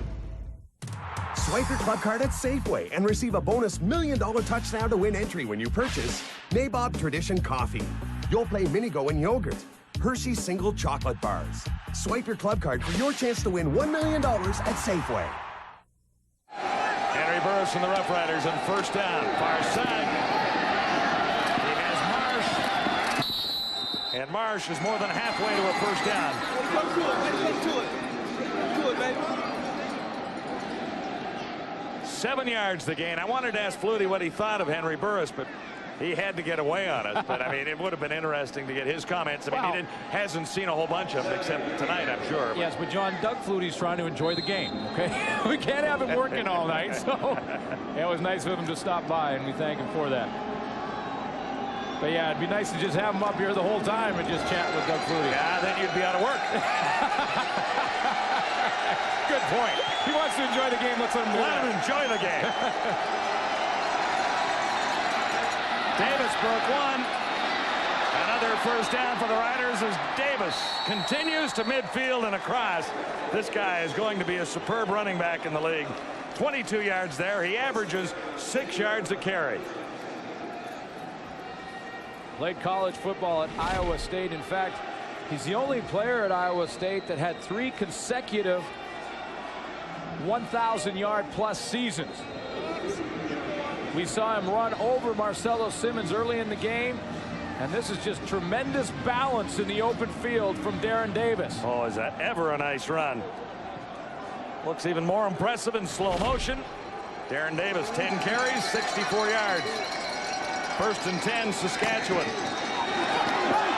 Burris on the money again. Flag comes down as Bendros is rolled out of bounds. Wayne Shaw jumped up and was arguing in a big way to the officials about a block that Eric Gulliford threw on him.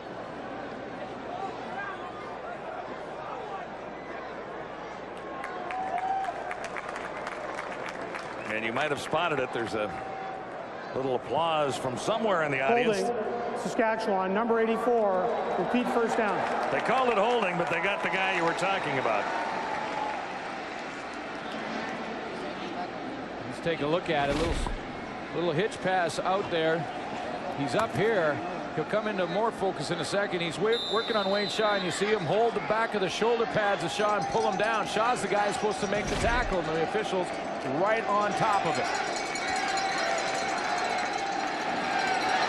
Guys are having a good game, the crew tonight, the officiating crew. Absolutely. Key sequence for the Argo defense here. Saskatchewan on first and 20. Burris under the cover, and he missed Bendros that time. Toronto came with full pressure. Glenn Young was up on the line. He went after him. Henry Burris took the snap and had to throw it in a hurry. Argo defense is playing an awful lot better in the last couple of weeks. They have received a little help and got a little more experience, but that linebacking core is pretty solid with Houston and Tiggle particularly, and having Fred Perry in the lineup for a few weeks in a row has really helped, getting Dunbrack in the right position. So they're playing pretty well defensively. Second and 20. Burris looking long, looking for Marsh. Whoa, up and over the table. Well, not even the table can tackle Marsh. He was open. He's frustrated because he was wide open. And that ball was just thrown out of bounds. Look at the move. Whoa. Wayne Shaw was back there picking up some of the clothing he left on the field. That ball was thrown too far to the outside, and Marsh had the legs cut out from underneath him from the table. What a move on Wayne Shaw. Whew. That's a DB's nightmare right there. Marsh has had a superb season in Saskatchewan. Henry Burris has been part of the reason. McCallum puts it up, and Pinball runs underneath it. Chased back to the 10. Away from one, ran into his own player. Still going, chugging ahead. You gotta and he wants to break one. You gotta love on his final night in pads, doesn't he? You know what, though? Even if he doesn't, that run right there, to me, is typical Pinball. And that is the run that they came to see. Only 14 yards. But it was 14 yards of 100% heart. Yeah, look at the moves in there. 100% desire and some pretty quick feet as well. Yeah, very quick indeed. This is a 14-yard run that really is what Pinball Clemons is all about. Never quit, never give up. Find a way to get that extra yard. Argonauts with Clemons on the sidelines begin at the 25. Shotgun for Kerwin Bell. Under the cover. Brown. Nice run by Tyrone Brown. Third game back with the Argonauts, and this gets them out from deep in their own territory out near the 45. 21 yards for Ty Brown. Saskatchewan is either doing one of two things. They're either sending everybody or they're showing blitz here and then dropping out of it. And this time they drop, and when Kerwin Bell recognizes that, he throws it underneath to a wide open Tyrone Brown, who's just going to make a couple people miss in the open field. He was cut by the Argos after a couple of games this season, and he's back in his third game. Tyrone Brown, shotgun, first down. Argos, and that was batted down. Antoine Hunter got up there.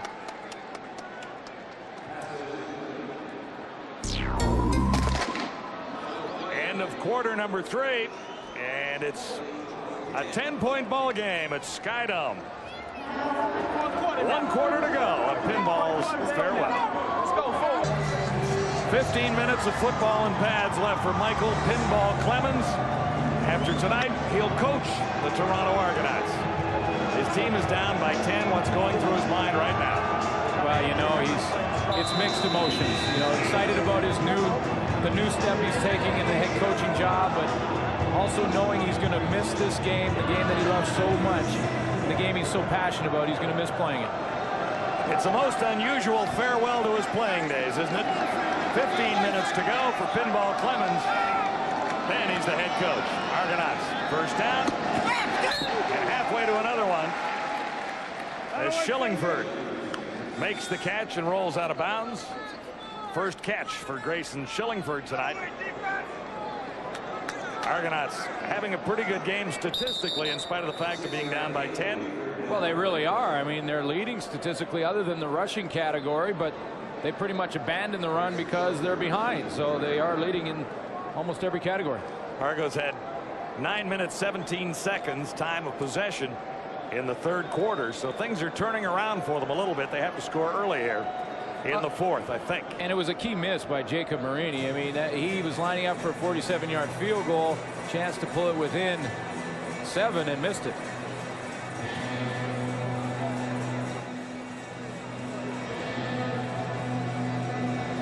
'2000 Olympic Summer Games at midnight Eastern. Our coverage really gets flying tonight on day 1 of the games, or at least day 1 after the opening ceremonies. I'm so confused by the time zone. Hang with us, folks. Midnight Eastern, our time. Have no idea what time that might be in Australia. John, that's the only time you need to know. Midnight. That's midnight. When you tune in. 9 p.m. Pacific. That's though, right. So it's a little earlier for you and your friends on the West Coast. That's right. That's all you got to know. Tune in then. I've had a terrible time trying to figure out what's going on in Australia. I watched a little of the opening ceremonies at 6 o'clock Toronto time this morning. And to be really truthful, I hadn't missed that much because it was a 4.5-hour presentation. Mike Clemons was a teammate of Danny Barrett's the year he broke in to Canadian football in 1989. They were rookies, or at least in Clemens' rookie season. Barrett was a teammate, later traded to Calgary. That's right. A lot of his former teammates in attendance here tonight. Barrett is working, Flutie is not.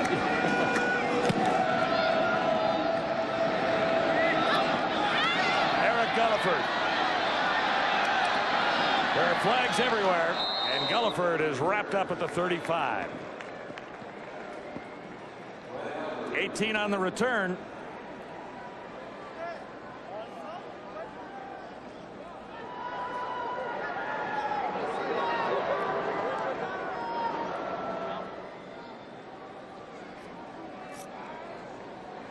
Penalty will go against the Saskatchewan Roughriders. Brief timeout on Adidas Friday Night Football from Skydome. Mike Pinball Clemons will wear 5 jerseys in his final game in uniform, and it's not all that easy to get 5 jerseys on. Well, one for warm-up and one for every quarter, and we're starting the 4th quarter, so we had to get the 4th quarter jersey on. See, it says 4th quarter up there in the corner. Yeah, and it wasn't easy. This one's brand new. It's trying to stretch it out, get it on him.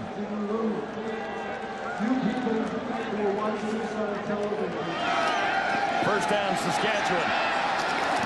And Henry Burris has about 7. Now they struggled with it. Has to be a better way.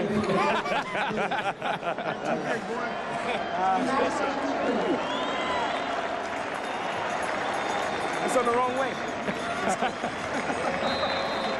All right. We're getting ready to win this thing. Stay tuned. He has the biggest smile in sports. There's little question about that. Second biggest is Henry Burris. Yeah, you're right about that too. Similar in many ways. The Saskatchewan budding star quarterback on 2nd down. He'll get a first down on a little extra effort from Curtis Marsh.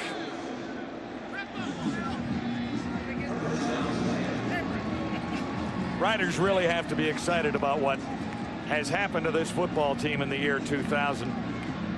It was a bit of a tough start in many ways, but they found Curtis Marsh. They pretty well knew that Henry Burris was going to be a solid CFL quarterback, but I think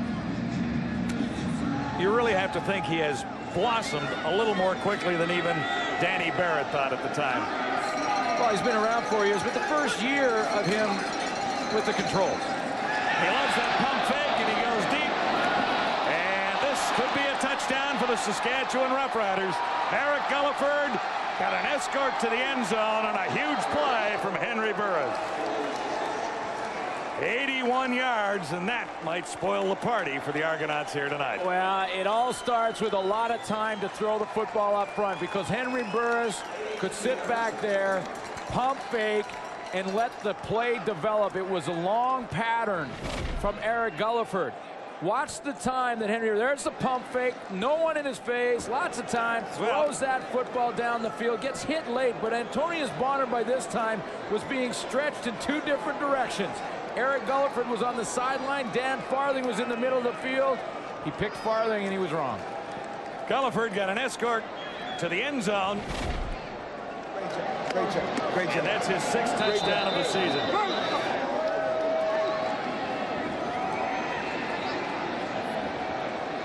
Celebration for the Saskatchewan Roughriders after an 81-yard touchdown converted by Paul McCallum. It's 27-10. Riders celebrating on Adidas Friday Night Football. From Eric Gulliford, an 81-yard touchdown, his 6th of the season, and the Roughriders have opened a nice and comfortable 17-point lead. The cheers for Pinball. He's hammered.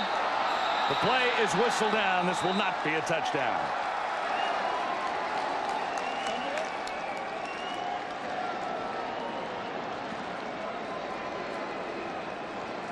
And he took a huge shot. He's a little wonky, Mike Pinball Clemons. He's just going to take a break because it was a big hit when he hit that line of scrimmage, hit that wedge full speed.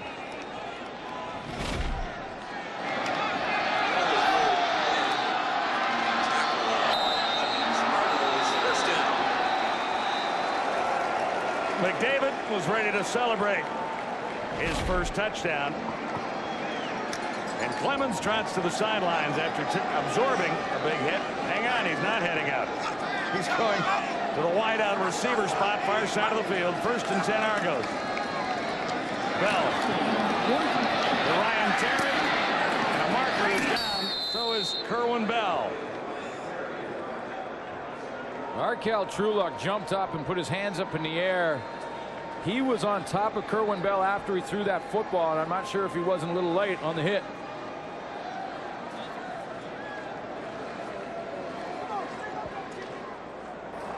Major foul, roughing the passer, Saskatchewan, number 43, first down.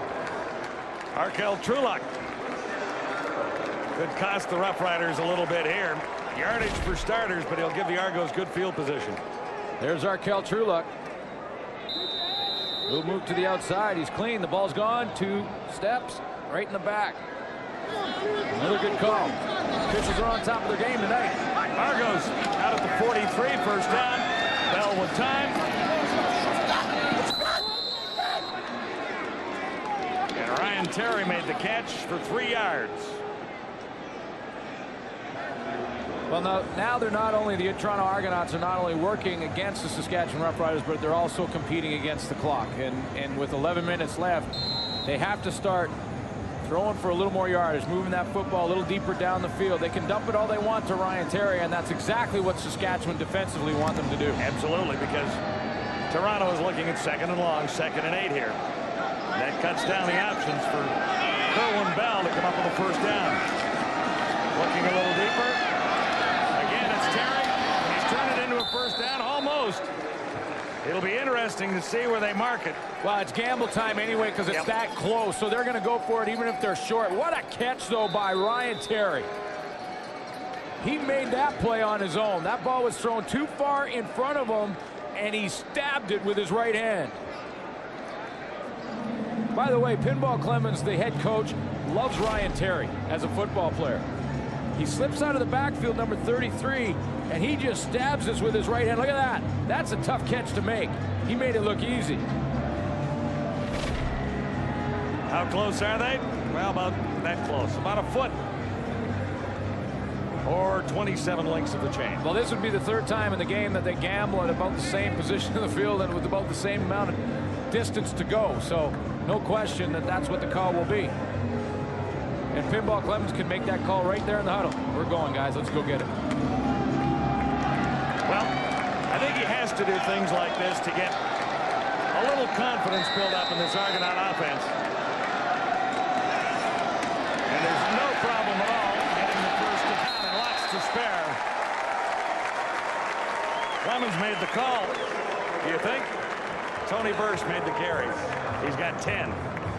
You know, we talked about Clemons as the head coach, and you know, I don't have any concerns that Mike Clemons can be a great head coach in this league. And I know a lot of people have talked about it. A lot of people in the media say, well, someday he's going to have to cut some of his former teammates, some of his good friends.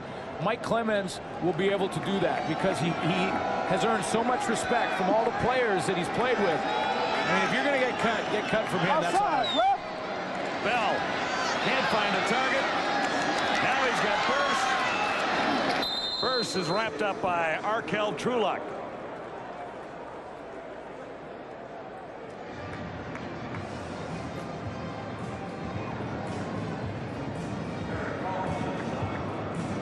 There's a lot of things that Mike Clemons will learn as a head coach of this team and things that he's not experienced in, obviously, and he's going to have to get a scouting staff in place, and he's going to have to make personnel decisions and all those things. But he's respected so much from the other players that you walk into his office, you know you're going to get a straight-up guy telling you the truth all the time. This is 2nd and 5. Bell to the near side. Clemons goes up. And Omar Morgan was covering, but that was a little high for a 5-foot, 5.5-inch guy. Crowd wants them to gamble in this situation on 3rd down and about 6. You just can't climb the ladder to pull that one down, and they're going to gamble.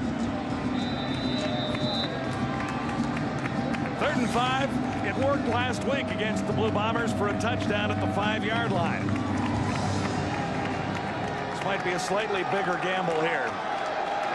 Well, it's a straight factor in that game. Yeah, it's a straight-up gamble here. I mean, Ryan Terry. So they'll turn it over on downs. 2nd turnover by the Argonauts on downs. And the Roughriders had the heat on, no question about that. Well, Kerwin Bell, every single play has got to get up off the turf and get himself back on the saddle. He's been knocked off that horse more than he can count. And here's another time he goes down. Demetrius Maxey. Well, it's been a struggle for the Argonauts up front along that offensive line from day one. There were only 2 regulars from 1999 who were around to begin this season. And Chad Folk went down, leaving Jude St. John as the only offensive lineman with any kind of experience with his team. So they've juggled it up there. And in fact, they've used about a dozen offensive linemen. And that is really difficult to do, no matter who's behind center.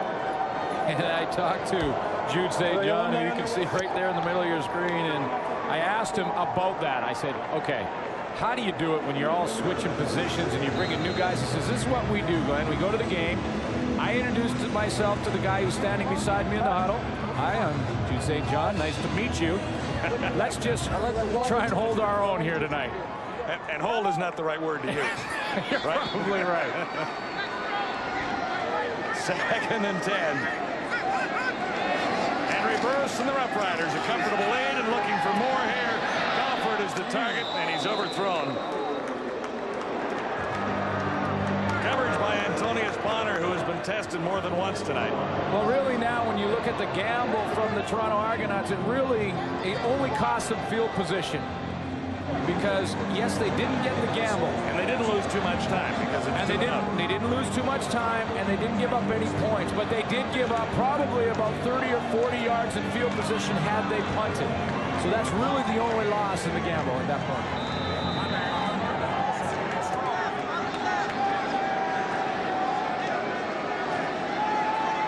Smith is back. Mike Clemons on the sidelines for this return. Maybe trying to catch his breath. McCallum. And a good return for Adrian Smith right out to the 55. With the return, the gamble really didn't cost them. Huge smile, knowing there's only... We take you back to the 1996 Eastern Final, and Pinball at his best. The only time in his career that Pinball Clemons took back a kickoff return for a touchdown. He had 8 punt returns for touchdowns in his career. And that's regular speed. We didn't speed that up. That's how fast he is. 1996 was the year. One of the glorious moments in Pinball's 11-and-a-half-year CFL career. Right now, 27-10. His Argonauts are down. The Saskatchewan Roughriders. Bell is down there. The ball squirts loose. And the Roughriders are trying to recover it. They do. A couple of chances there, and it's Scribner coming up with a loose ball. Chance McCarty had a chance at it as well. Scribner is really playing well for Saskatchewan last couple of weeks in particular. Yeah, during this 3-game winning streak, he's played very well. But until the Toronto Argonauts shore up their blocking schemes up front and get offensive linemen that are playing together and that can get the job done, it's going to be a rough night every night for quarterbacks. Kerwin Bell has been hammered more than a time or two tonight. 1st and 10, Argos on the turnover. For the Riders, first down, I should say. At the Argo 36. Too far that time. Henry Burris is a master at the pump fake. He has been running that pump fake all game long, and he sells it. He drops back. He really makes it look like he's going to throw that football, and then he pulls it back down. And I know he loves this type of play. Fake that you're going to throw it there and then pull it back and throw it again and see if you can't catch a defensive back peeking back at you looking at that first pump fake. Yeah, and he had a couple biting last week in Winnipeg and a couple biting here, or a couple of weeks ago in Winnipeg. And a couple here tonight. First pass to Darren Davis that goes astray.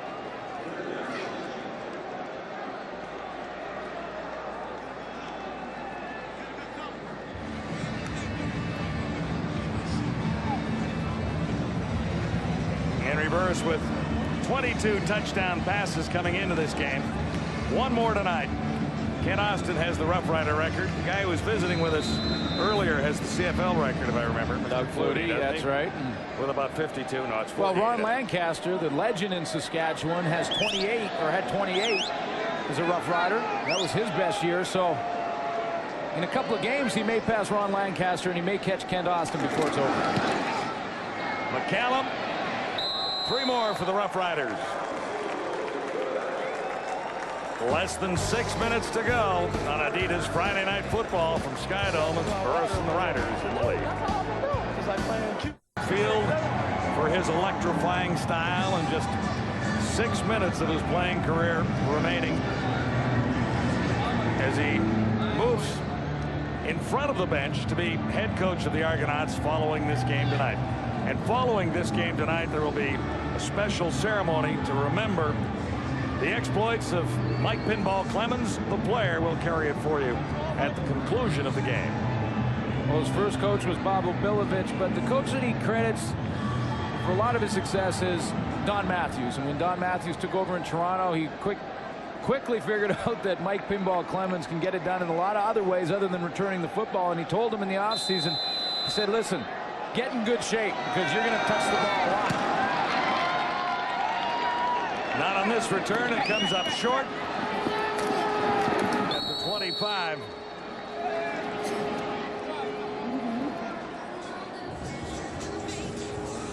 Leroy Blue returning that.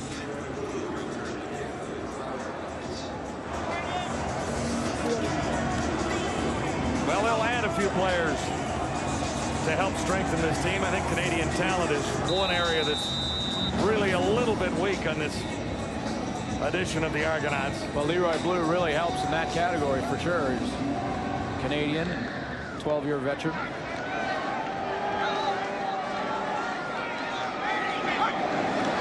Early movement from the Saskatchewan side, and Bell hurried the throw. Little wonder, as he was looking for Mitchell. He's had to hurry every throw. Well, he's had to hurry every throw, and he's trying to stay upright a time or two.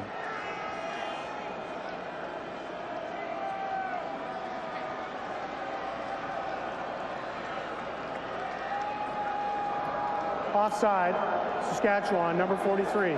Repeat first down. Arkell Trulock again. Well, if you're wondering how he got the nickname Pinball, Bob Obilovich was the guy who gave him the nickname. And what they were doing in the first practice in 1989, when Ralph Sazio brought him in, OB was the coach, and they were doing a goal line drill. And on the goal line drill, it was set up to emphasize the defense. Pinball scored on the first time, bounced off about 4 guys. Said, let's try that again. Did it again, bounced off 4 or 5 guys, and scored again. After the practice was over, Bob Obilovich went to the sideline. The media were pretty excited about this new guy that's 5'6" and running wild in practice. And Bob Obilovich said, gee, he bounces around like a pinball out there. That's all he had to say. And that was it. From then on, it stuck. Mitchell made the catch for an Argonaut first down. Toronto down by 20. Bell sideline.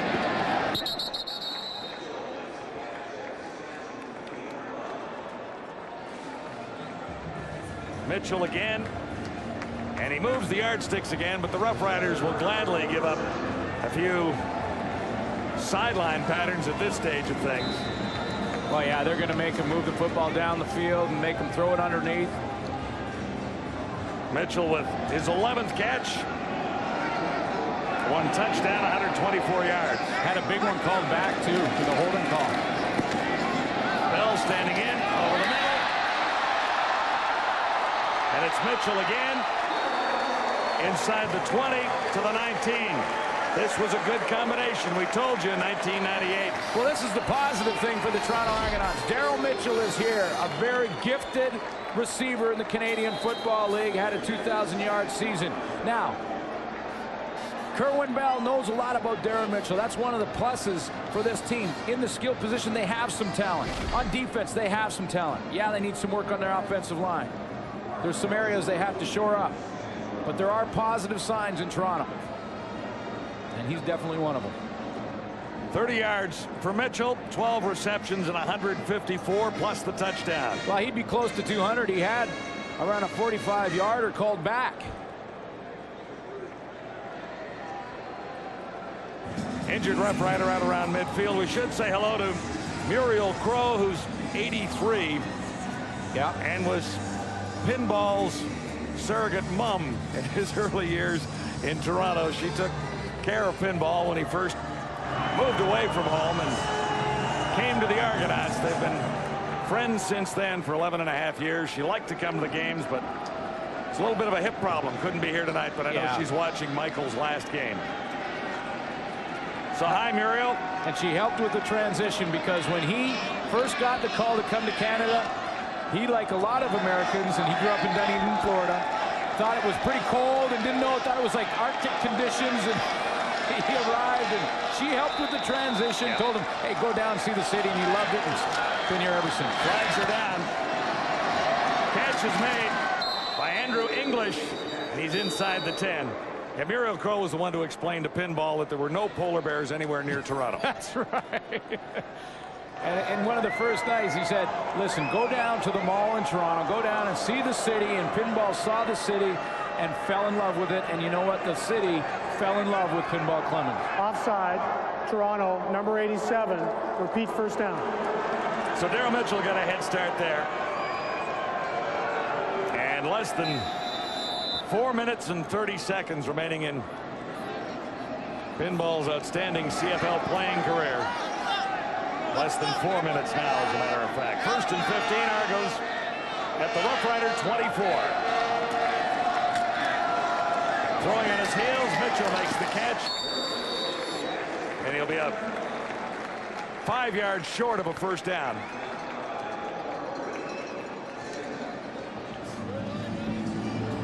George White, number 38. Well, Saskatchewan is ringing the bell a few times, aren't they? They certainly are. I mean, whether Kerwin throws it or he hangs on to it, they're ringing the bell, and George White was back in the backfield this time. Just one of the exciting newcomers that Roy Shivers has recruited for this edition of the Saskatchewan Roughriders. It's taken a few weeks to build confidence, but this is a pretty good football team right now. Terry is out of bounds, and I think he's a little shy of the first down. He needed 5, he got 3. 3 minutes to go on Pinball's final run. It's Adidas Friday Night Football. Saskatchewan on top of Toronto by 20. 6th gamble by the Argonauts tonight. They've trailed the Roughriders all the way. Touchdown toss, English in the end zone, should be flags, and yes, 1, 2, 3. Well, I love that can work like a charm every once in a while. Well, rather than give it to Burris, they fake it, and they don't even throw the quick pattern for the first down. They go to the end zone. That was 3rd and 2. Because they're also working against the clock. Deliberate forward pass interference. Saskatchewan, number 3, first down. Ball goes down to the 1-yard line. The pass interference was in the end zone. It was deliberate. And the Arrows have a chance to close the gap.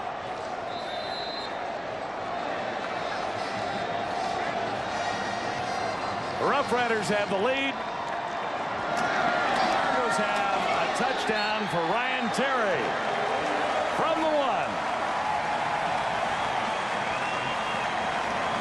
2:49 to go. You know, everyone in the Sky Dome here tonight are probably asking themselves this question. Why not put number 31 in the backfield for that play? You know, why not have Pinball on the 1-yard line? Score the touchdown from there, or take the first crack at it. You know, and I would take this guess at that, and I would say that he made the decision not to make any drastic changes to give himself any more glory. And a 1-yard touchdown plunge is not Clemons style, if in fact he is making the call, right? And I'm saying that he went over there, just like Doug Flutie explained to us earlier, that he'll call a play, but he's not going to put himself in the limelight. And I'm sure he said, listen, Ryan Terry's our running back. We're on the 1-yard line. He gets the football. And that's because I know everyone in this building would have liked to have seen him take that in. Few moments that we've enjoyed on Pinball's last run at Sky Dome tonight.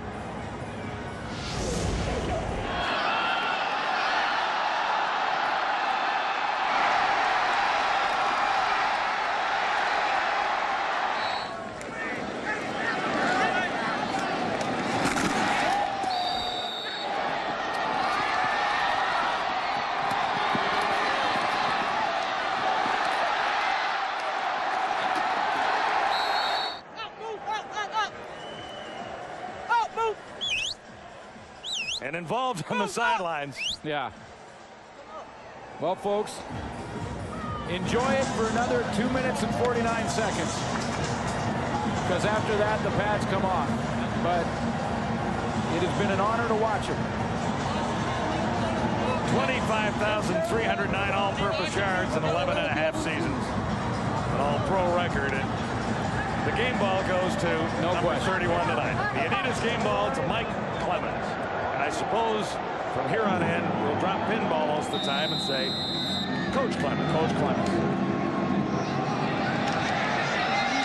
Short kick. And the Argos say they have it. The Riders say they have it. There's a flag on the field. It's up to one of those guys in a striped shirt down there to make the definite announcement.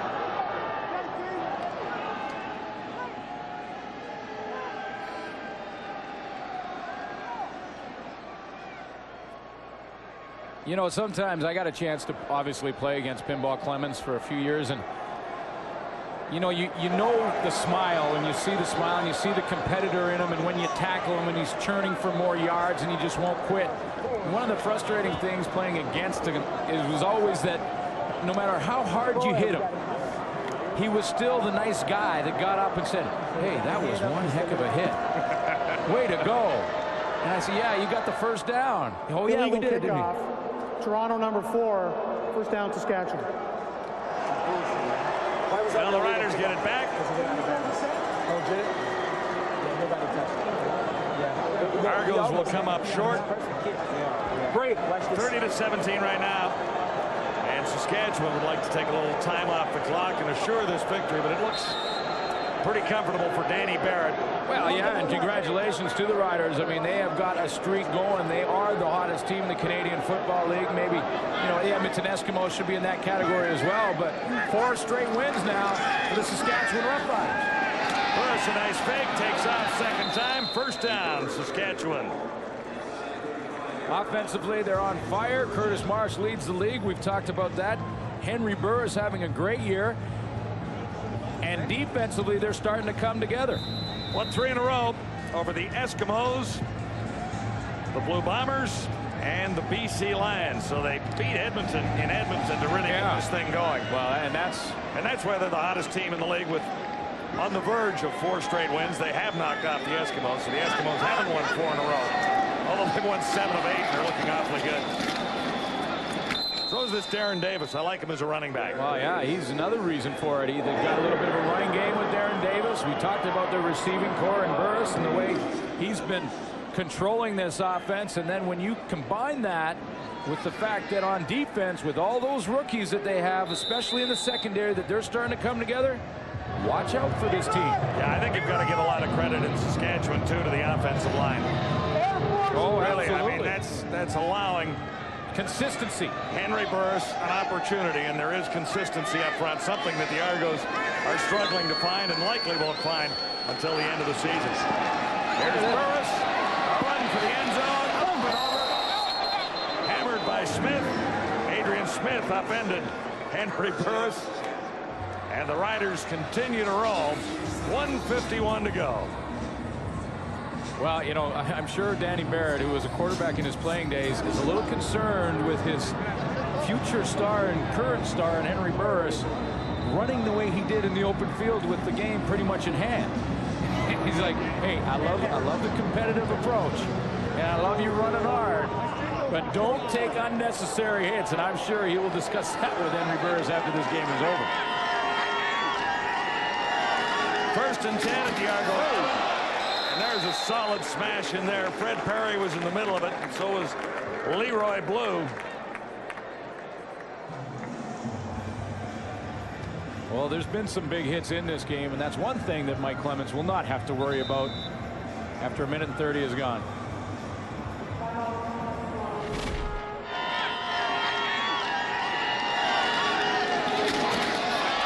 Oh, that was a crunch. Davis was hammered by Fred Perry. He is a 2-time All-Canadian, a 4-time Division All-Star. Mike Clemons bidding farewell to his playing days in Canadian football. John, coaches will always teach running backs that north-south is the way you run the football. Well, maybe Mike Clemons was the exception to that rule. I mean, Mike Clemons was the only guy that could go east-west and get away with it. He was just that good. He'd make you miss. He's an east-west runner that got north-south in a hurry. Kind of a west-northwest guy. Is that what you're saying? Trying to get to that.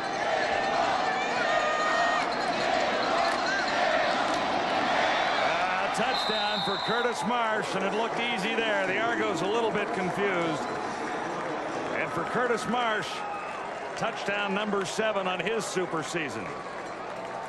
Burris now has more touchdown passes than any quarterback in the CFL in his debut season as a starting quarterback. Well, and the guy he passes to do it is Dave Dickinson, his former teammate. Simple slant cut from Curtis Marsh, got inside of Wayne Shaw, and Curtis Marsh also adds to his total, and if he continues the way he's going, he'll have 1,800 yards receiving on the season, which will be a Rider record.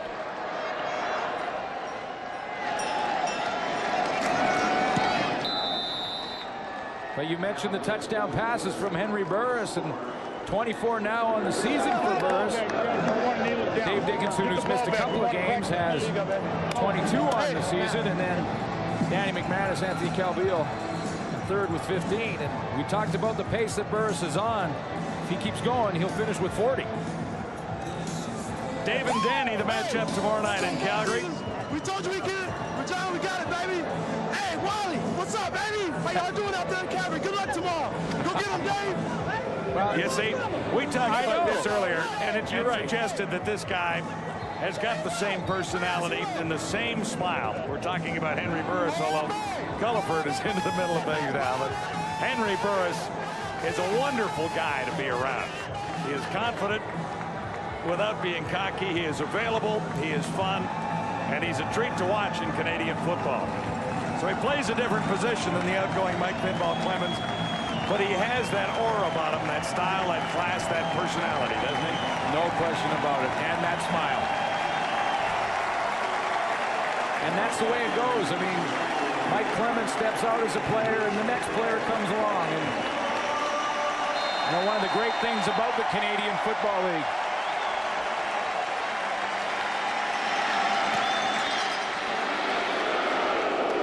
Pinball won't get a chance to return this one, and that's why everyone is booing at Skydome. They wanted to see one last run, one last return by Mike Clemons. Well, the Argos were trying to move him around and try and get him the football, and they didn't kick it to him. Yeah, and there, number 31 is the president of the Argonaut fan club, I know. She was standing up there and just a little bit incensed that her guy, Mike Clemons, didn't get a shot at it. And he went over to Danny Barrett and says, come on, just kick me one more. And Danny Barrett knows too well what he can do. I don't think Danny would mind if he took one back right here. You know what, though? 37-17. You know what? They kicked it out of bounds. To do that. You think the crowd might be behind this one? Well, did Pinball ask for the re-kick from Barrett? And Danny Barrett, he's going to kick it right to him. Kick it to him. Kick it right to him. And he said, here it comes. All right, Danny. Pinball. This was for Pinball. For all the fans in Canada, this was for Pinball. Isn't that something? Yeah. Now, defensive coaches down there, or special teams coaches, don't want this going against them. Well, this one's going to Pinball. They're going to kick it to him. He better do up his chin strap. 1:24 to go. And Pinball will say goodbye. But right now, he's got one return to make. The Pinball, Mike Clemons, a little magic there. And unfortunately, he tripped over one of his teammates, Donovan Carter, or there might have been a little more yardage for Mike Clemons. 25 yards on the return. You know, that was something special what Danny Barrett did on the sidelines down there. It's not just a Toronto story. No, it's not just an Argonaut story.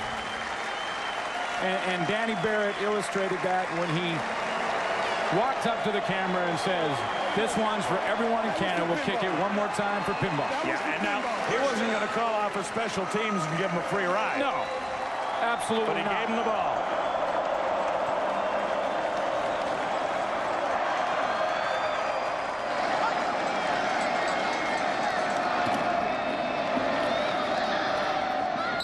Tyrone Brown Class act. wrapped up. That was a really classy thing to do. Now, you're Danny Barrett. You're on a 4-game win streak. You're up by 20 points. It wasn't hard, but it was part of what you say is respect and admiration for number 31 for the Argonauts. These guys, as we talked about, were teammates for a brief time in pinball's rookie season. Barrett and Clemons. Is there one more completion? No, it's to Mitchell. Out across the 52.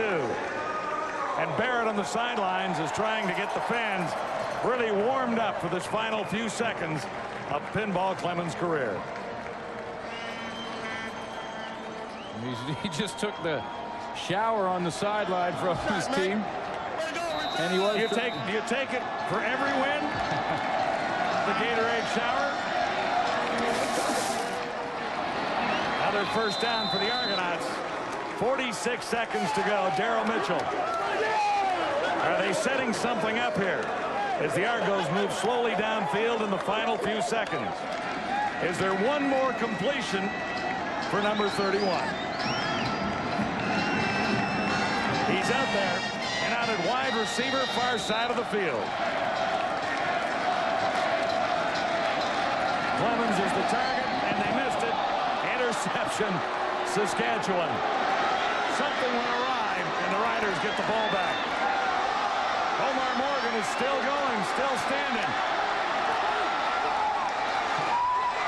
He takes it all the way after lateraling to McCullough. He's into the end zone for the touchdown. The pass was intended for pinball. Interception by Morgan. McCullough hauled it the rest of the way. And was it quarterback or receiver who turned the wrong way? Well, Kerwin Bell has been hit so many times. He threw that football before Clemons had come out of his break, and Clemons went into the middle of the field or towards the goalpost on a post, and Bell thought he was going to run the out. Easy interception for Omar Morgan. Well, if it was Bell's fault, he can fire the quarterback in the morning. I don't think he'll do that. But just kidding. I just pointed out that he is now in charge of his team completely on the field. And it's an emotional time here because he had the opportunity. Talked about the Argos setting things up for one more toss to number 31.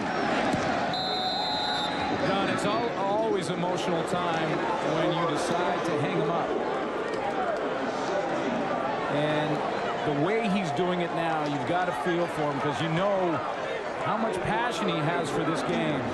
And I'm talking about playing the game, being out there on the field, touching the football, making people miss, scoring touchdowns. You know, from the time you're a little kid doing it in the playground, getting a chance to play professional football, it's always hard when you have to hang him up, but it's got to be that much more difficult for Mike Clemons right at this moment. Well, in so many ways, there could have been a cleaner break for Mike Clemons from player to coach. But the first game he was player coach in, the Argos were definitely short on receivers, and they really needed him in there.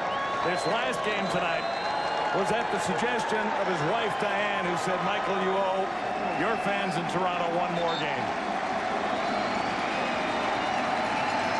And all things considered, Diane had a pretty good idea, don't you think? Absolutely.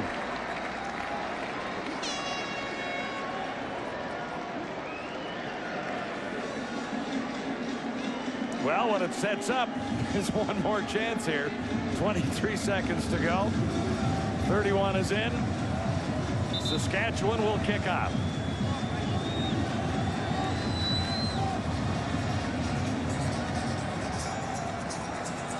For all those guys right now that are playing that aren't the tallest guys in the game, all those guys who are on junior teams or college teams or high school teams that aren't 6'2". He is the example that it can happen. Yeah, any sport. Any sport.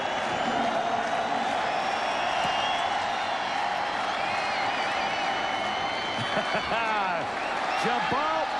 The final bounce for Pinball Clemons. Yes, a chance at least out to the 55, and that's a nice way to say goodbye. He was a block away from a huge return. And that's what everyone came for, including this guy. Doug Flutie, other Argos who played with Clemons during his sparkling 11-and-a-half-year career. There's another one, Mazzotti. Well, I guess it's Pinball's boss, right? He's a vice president. Pinball's only a head coach.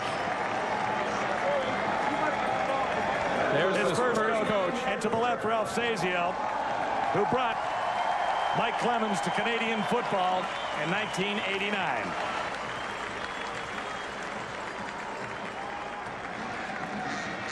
Once more with feeling, Pinball's final return. One more replay of a career that has had hundreds of highlights. And George White, who hadn't watched much of Pinball's career, wasn't going to let him go all the way, was he? 49 yards, the final time he touches the football. It's over for the Argos tonight. A new era truly begins tomorrow, when Pinball changes helmet for hat and becomes the head coach.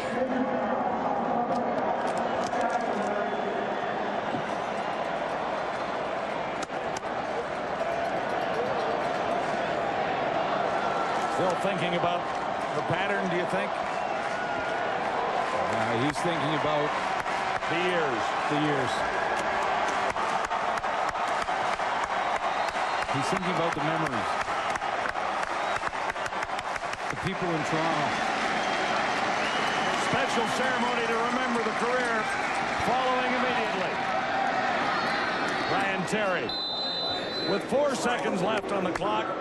Congratulations to the Saskatchewan Roughriders, who I hope we haven't overlooked tonight. We've talked about Burris and Marsh and White and all the great acquisitions that the Riders have made. And I hope it hasn't been overshadowed in Pinball's farewell. But this is 4 wins in a row for Saskatchewan. First time since 1994. Barrett and the Roughriders have done a solid job in 2000. And they're closing in on the BC Lions. In fact, Saskatchewan will move ahead with the victory tonight. Here's Ryan Terry. And this one should be over. And so is the career of number 31 for the Argonauts. Mike Pinball Clemons is an active player. An emotional night here, to say the least. And there were still opportunities to smile for Argo fans in spite of the loss. It's a close ceremony right now. Here's to the Roughriders, 44-17 winners over the Argonauts. But here's to Mike Pinball Clemons, and a celebration to his greatness in Canadian football resumes in just a moment.